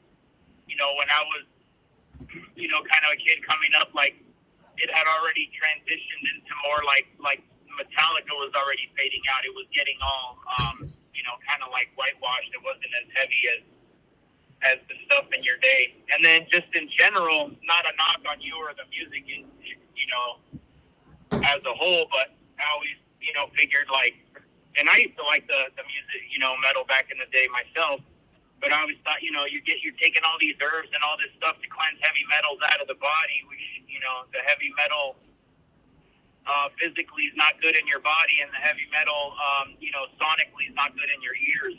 So whether that whole genre is, you know, the way those vibrations come out does something to us. I mean, I you know, it's very possible. If you remember, there was a guy who was married to Anton LaVey's daughter. His name was Nicholas Schreck. I forgot what the foundation that he started was, but he said their whole intention is to infiltrate humanity through sonic frequencies in the music. And he was on some show, like, talking about all this. It's still on YouTube. But anyway, I was just, I was wondering if you heard of this guy, Jimmy Goldstein, because I've seen too many different, like, people in the public eye, like, pictured with this dude at his house when it would make no sense that they'd be going over this old dude's house, you know? Like, what the heck? No, I don't know him, but I have a friend whose family, her name's Goldstein. She lives in Vegas, and I know her family has Hollywood connections. Now I'm gonna go ask her tonight. I'm gonna tell, hey, Jimmy Goldstein, your relative. Trip me out if it's her dad or something. I'm gonna freak out. video, Jeff, that you watch at your convenience about this dude's house, because the architecture of this house is like, very kind of unique. So, but then, kind of you'll be able to look past, the stuff about like going through the architecture, and then you'll be looking at the photos and stuff in the house and be like, this just doesn't make any sense. And then, and then ask her and see if she's related. That'd be funny. Yeah, man. I don't know. The heavy metal hasn't. The heavy metal hasn't seemed to have a negative effect on me or turn me into a Satan worshiper. So, I think it's about your constitution and your moral fabric. I think people who have no moral fabric can be easily swayed by alcohol, drugs, music, peer pressure, and anything else, TV, movies. But if you're a strong person with any bit of self-confidence, you can kind of like swim like a salmon upstream through all that BS. Any more thoughts, DK? No, that's it. I just wanted to pop in and say that I'm actually doing stuff for work right now. All right. Appreciate the call. DK was at the whiskey show. Take care. DK was at the Kings of Thrash show at the Whiskey that we recorded. I wasn't too happy when he came up to me after. I was really pissed, cussing out the guitar tech because he forgot to put my strap on my main guitar. Oh gosh! To be in front of the whole audience, there was a whole scene. He did it 2 nights in a row. So, but DK, actually, a funny story. He came to another gig, and the head of Sirius Radio, like one of the program directors, you hear him all the time on Sirius. His name's Bob Buckman. He's a New York DJ legend, and he's got like the classic vinyl and classic rewind channels. DK started schooling him. He's like, "Do you know what Sirius means?" And he just, and of course, the guy has no clue, man. This guy is so asleep, That's funny. And so DK started schooling him on the meaning of Sirius. It was great, man. I see. Here we got another call. 201. Hey, Zach. So I have some idea about why drummers always got killed for some reason, quote unquote. Is it because the drum is the most ancient beat for the human beings? So if you can find the lady, her name is, I don't know her name. She goes by Amanita Dreamer. So she describes how actually drums is like most ancient sound there is for human beings. So let's say if drummer dies, it's like most impactful for I don't know, guys who listen to this music. That's an interesting point. And think about drum circles. Like I know when I lived in Sarasota, Florida, every Sunday night, there'd be these drum circles. And you think, I mean, that's drumming and percussion is such a primitive instrument. That's something almost anyone can do. You can beat on your desk. That's a very interesting point to bring up. And rhythm, definitely, you can see how drum beats affect people. Like watch a drum solo when the guy drops into a certain beat, or when a song starts with a certain drum beat, it hooks you in a certain way. That's why Run DMC took that drum beat from Walk This Way by Aerosmith. Doom, doom, doom, doom, doom. Right? Yeah. Think about the drum beat to We Will Rock You, which is just the hand clapping. It's like a heartbeat. Boom, boom, boom, boom. Right. 201, did you have a follow-up thought? Yeah, so because, this lady, she just like got all the drugs and like medical stuff, like poisonous type of stuff. And she just discovered that mushroom, Amanita muscaria, I guess is the name. And this is how she discovered these drumming ceremonies. Like people, they collaborate together in the woods or somewhere else, like all those satanic, I guess, people, but for the good reason. And they just drum. All they do is just drum. They get the mushrooms and they drum.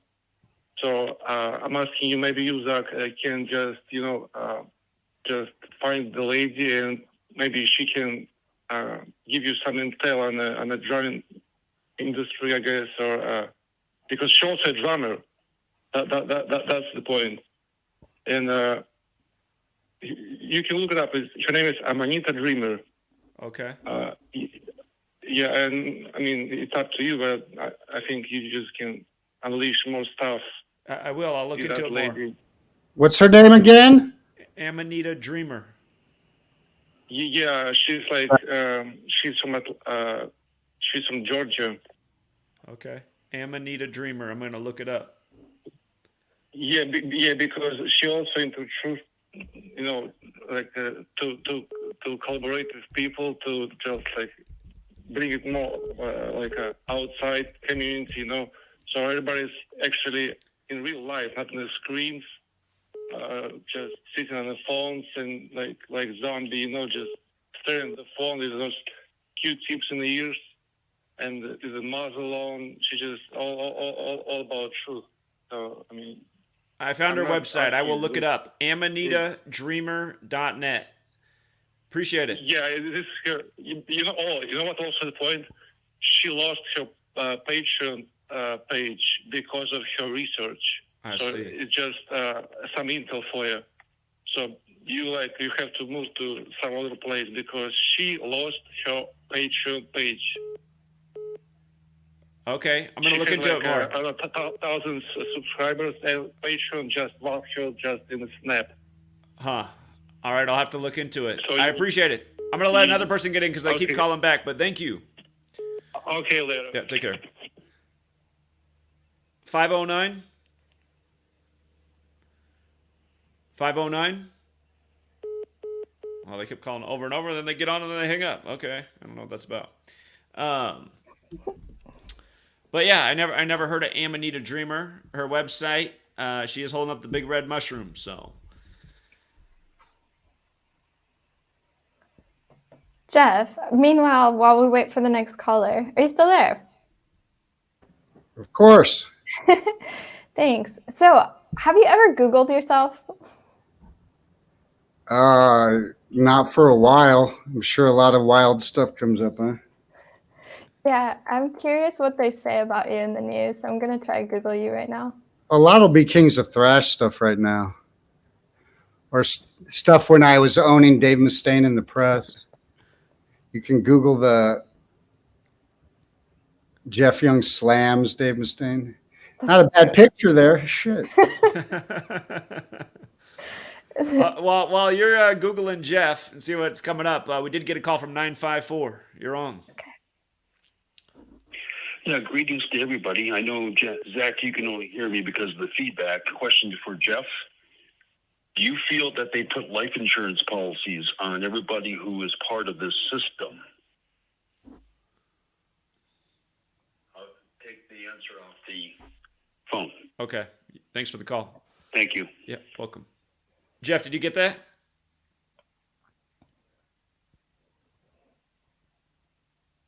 Well, for some reason, I can't hear Jeff right now.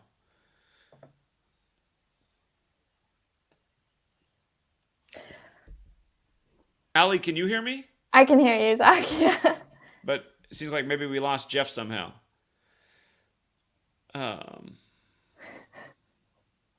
Jeff, if you can hear us for whatever reason, can you hear him right now, Allie? No, not either. Okay. No. Somehow we lost Jeff, so I'm sure he will reconnect. Yeah, he dropped out, but I'm sure he'll come back. While we're looking at him dropping out of Megadeth. Oh yeah. Yeah. Okay, Jeff's back to respond. Jeff, did you catch the last caller's question? And then Allie's picked up an interesting article. Well, that's the one I was telling you about. What was the last caller's question? My battery died on my laptop. I had to plug in. If the music industry, he asked if you think the music industry is buying insurance policies on a lot of the musicians, especially the ones we read about their obituaries in the headlines. I've never heard of any of my buddies being insured by a label or anyone. But like I know when Michael Jackson was doing that big tour, he had to have insurance on that tour. There was a big insurance policy. They even talked about it in that movie. Sure. I think some of these artists that are doing these huge, again, you got to, Megadeth is a platinum selling band. I mean, Grammy winning band, but there's a big difference in the amount of album sales between a band like Megadeth and a band like Prince or Whitney Houston or Beyonce or Jay-Z. Right. It's a whole different echelon of sellouts up there. Right. But it is law that anybody who employs somebody, as the employer, you can buy an insurance policy on them, and you don't have to disclose that to the employees. I mean, it is possible that's going on. It's just only certain people would know about that. So. Yeah, they could easily do that if they don't have to disclose. Imagine that's a bonanza. Right. Let me see if this person tried to call in a minute ago and they just hung up. 509? 509? Hello? Okay, I think that's just trolling. They were calling a lot to not say anything when they get on. Did you want to ask about that article? Yeah, I'm reading this headline. Ex-Megadeth guitarist Jeff Young slams Dave Mustaine over Guitar World comments. Former Megadeth guitarist Jeff Young has penned an open letter to the band's main man, Dave Mustaine, accusing him of dissing, exaggerating, and lying about you. So, tell us about the story.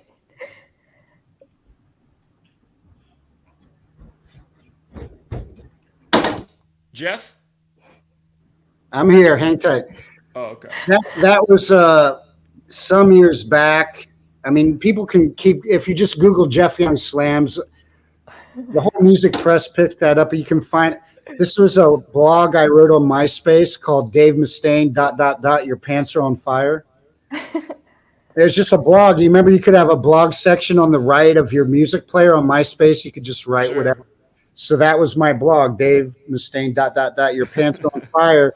Because there's a couple solos on that album that I either composed or improvised.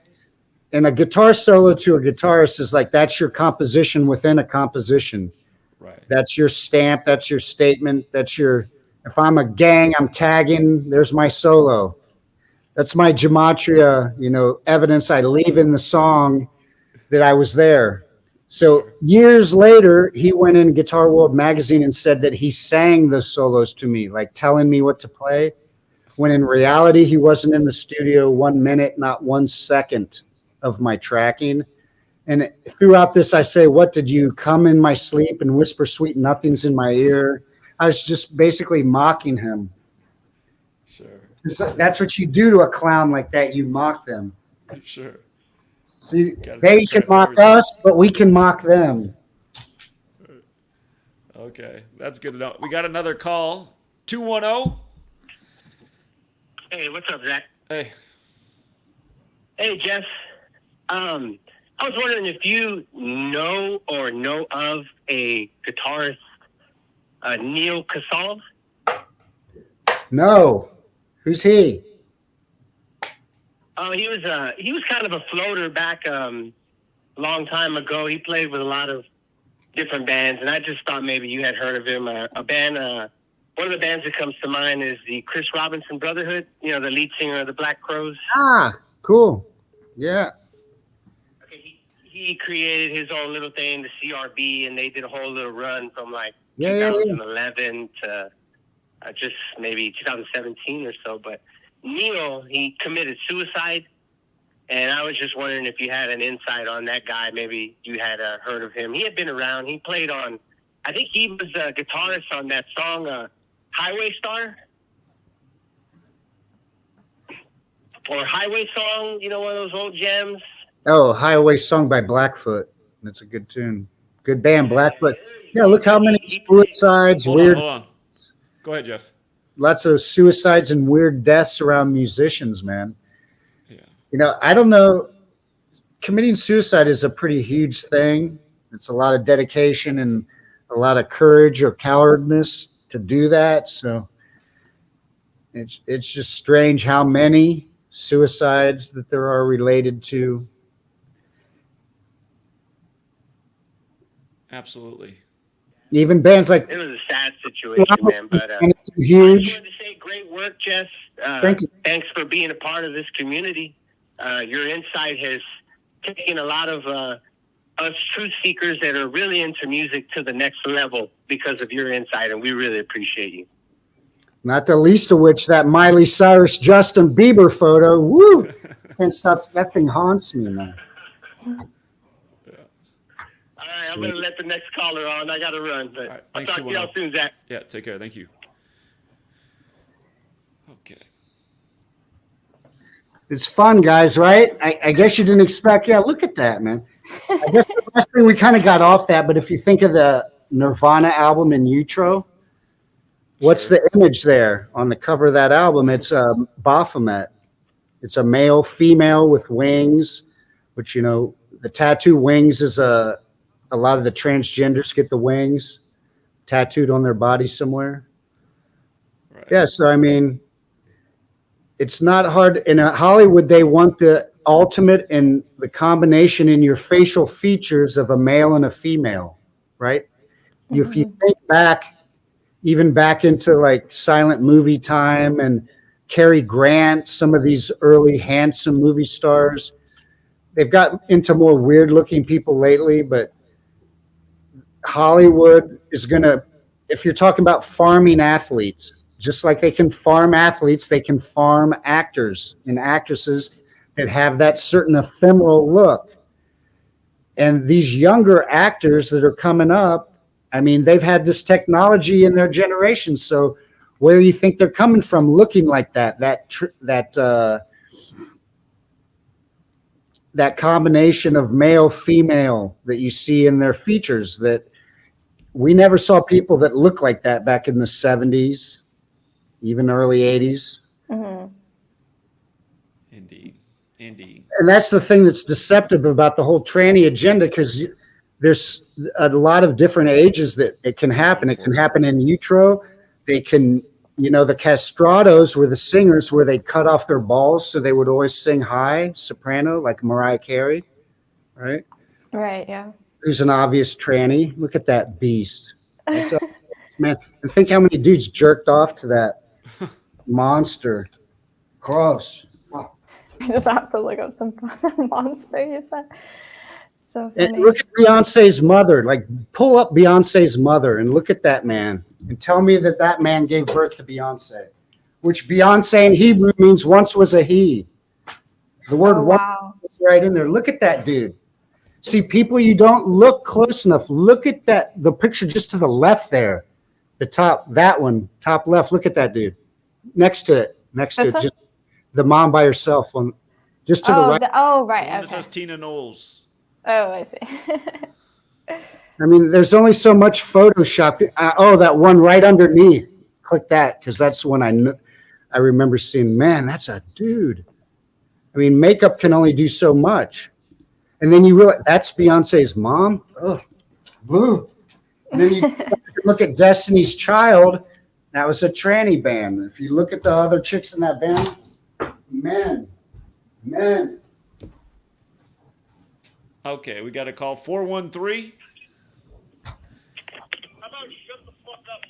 Oh, you're playing. Okay, you're playing. Okay, it's a troll. It's a troll.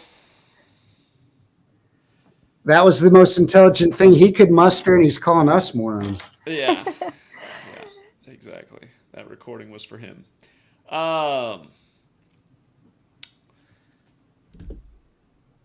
In about 8 minutes, I gotta hop off. You guys are welcome to keep the stream going if you want, but in 8 minutes, I gotta depart. I gotta hop off too. I have an appointment, a little phone call here coming up in about 15 minutes. But this was keep scrolling through that till we hang up. There's much more. Look at Rick Ross album cover. Yeah, he has the song Freemason. Wow. Yeah. If people find this photo, I mean, just scroll through that, or take your friends who are really into music through this and ask them what I ask. What does any of this have to do with music? Mm-hmm. Right. We might have another call while we scroll through. 719. Hey, what's up, man? How you doing? Doing well. I just tuned in long enough to hear you're on your way out, so I figured I'd call in real quick. This is Aluma Tommy, enemy of the enslaved.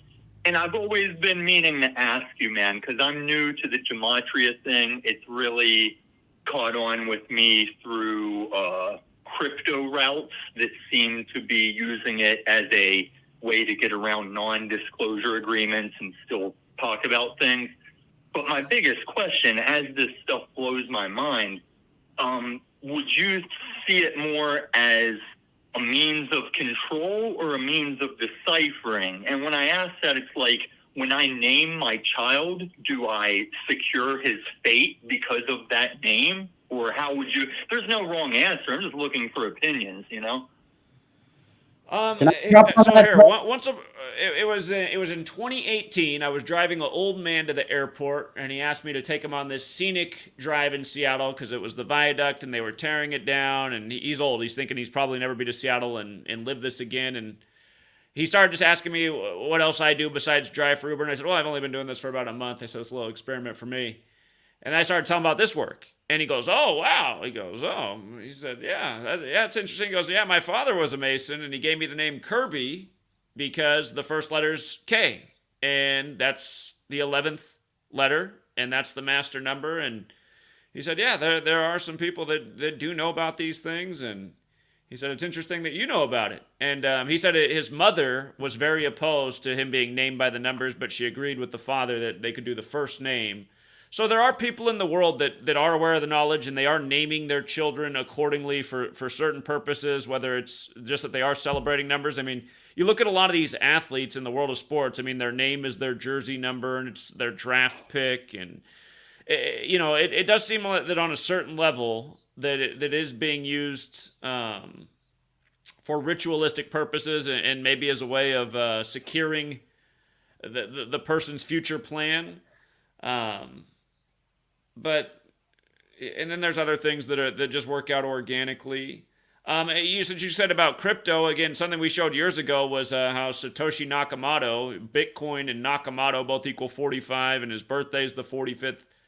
I gotta double check what his birthday is actually. I can't remember if it's April 5th or whatever it is, but it was exactly 45 weeks after his 45th birthday that Valentine's Day landed on. We said, watch, Bitcoin will be worth at least 45,000 by that day.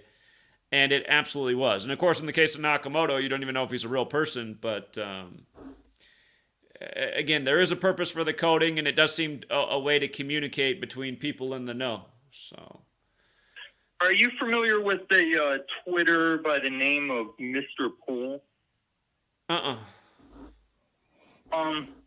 next time I can catch you, like when you got time for call-ins, he's this guy that he'll share pictures on his Twitter or Gematria type riddles, and almost to the day sometimes, years later, it will come together. Like he shared a picture 2 years ago that 2 years later was the picture in an article about Fauci lied on the day everything changed.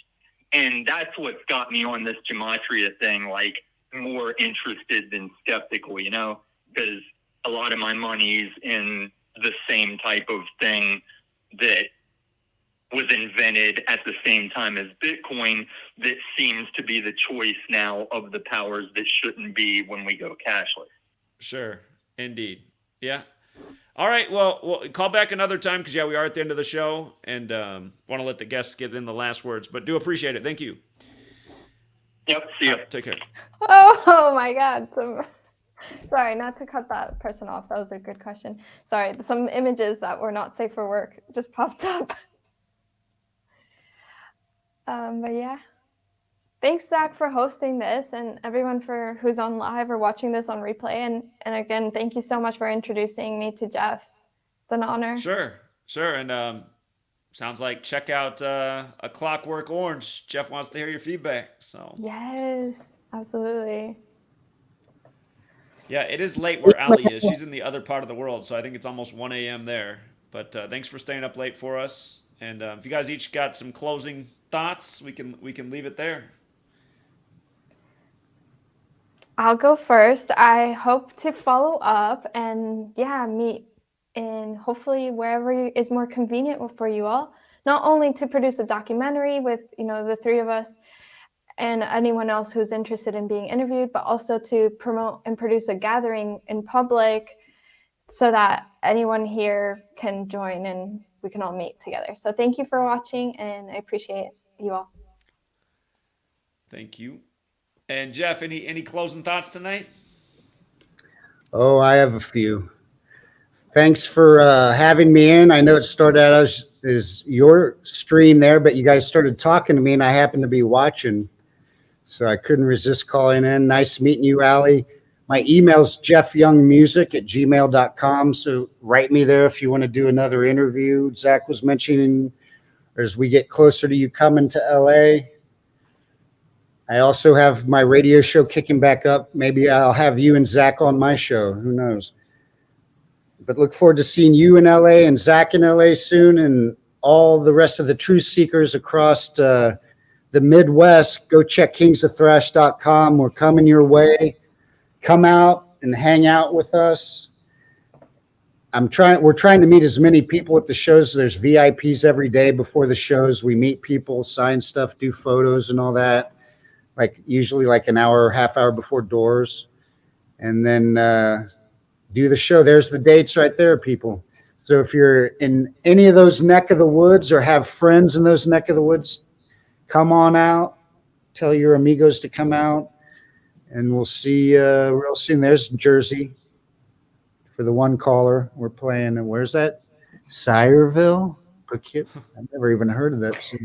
See, it's really that thing in Spinal Tap where you're like, hello, Cleveland. You write the city on the palm of your hand and you look at it. Hello. You look at the palm of your hand. Oh, hello, Nashville. Right. Yeah. We're playing Buffalo, Zach. Look out. Buffalo at the town ballroom. Yeah, I think you guys are going to have a lot of listening. success. I'll give a couple links besides kingsofthrash.com. Just go on Spreaker to find Music Without Boundaries radio show. That's where the show with Zach and me and the whole Prince ordeal and the death to taxes episode where I call the IRS and try to get them to send me the law. And you'd think if I put myself on the radar, here's for some of you scaredy cats that got to be anonymous. Right there on my show, I put them on the radar. They were taping the phone call. I wasn't the only one taping it. They could trace the call. Why aren't they knocking on my door making me pay my taxes? Good question. I'm curious. Good question. I wonder about these things sometimes in the dark of night. My YouTube channel, I got Jeff Young and also the Music Lives Live. I'll change that back here today or whenever to Music Without Boundaries. We got a Kings of Thrash YouTube. All the stuff. And then my original stuff, if you want to hear what I'm doing now and like the frequencies that I'm putting together.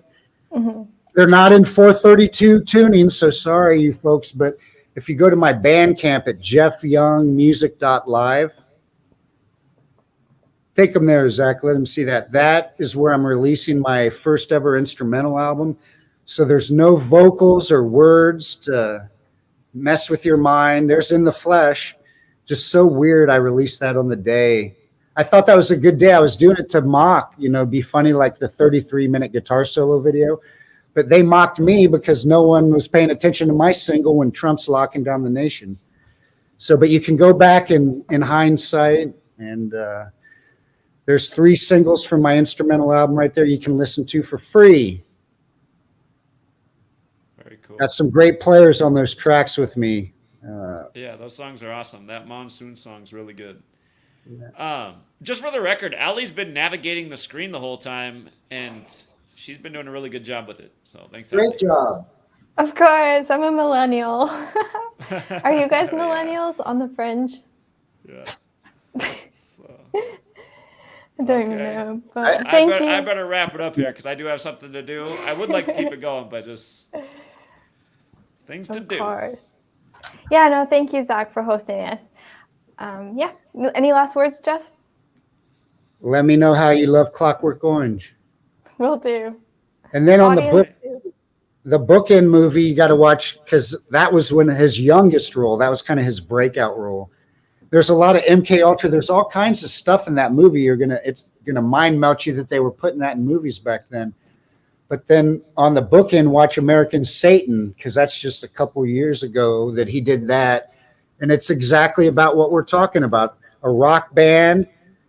They're literally sitting at the same table where David and Nelson and I made this whole thing to start writing songs together again. It's the back table at the Rainbow, and that's where he tells this young rock band that if they want to make it in music, there's certain things that they got to do. So that's a great movie for everyone to watch. Malcolm McDowell, American Satan.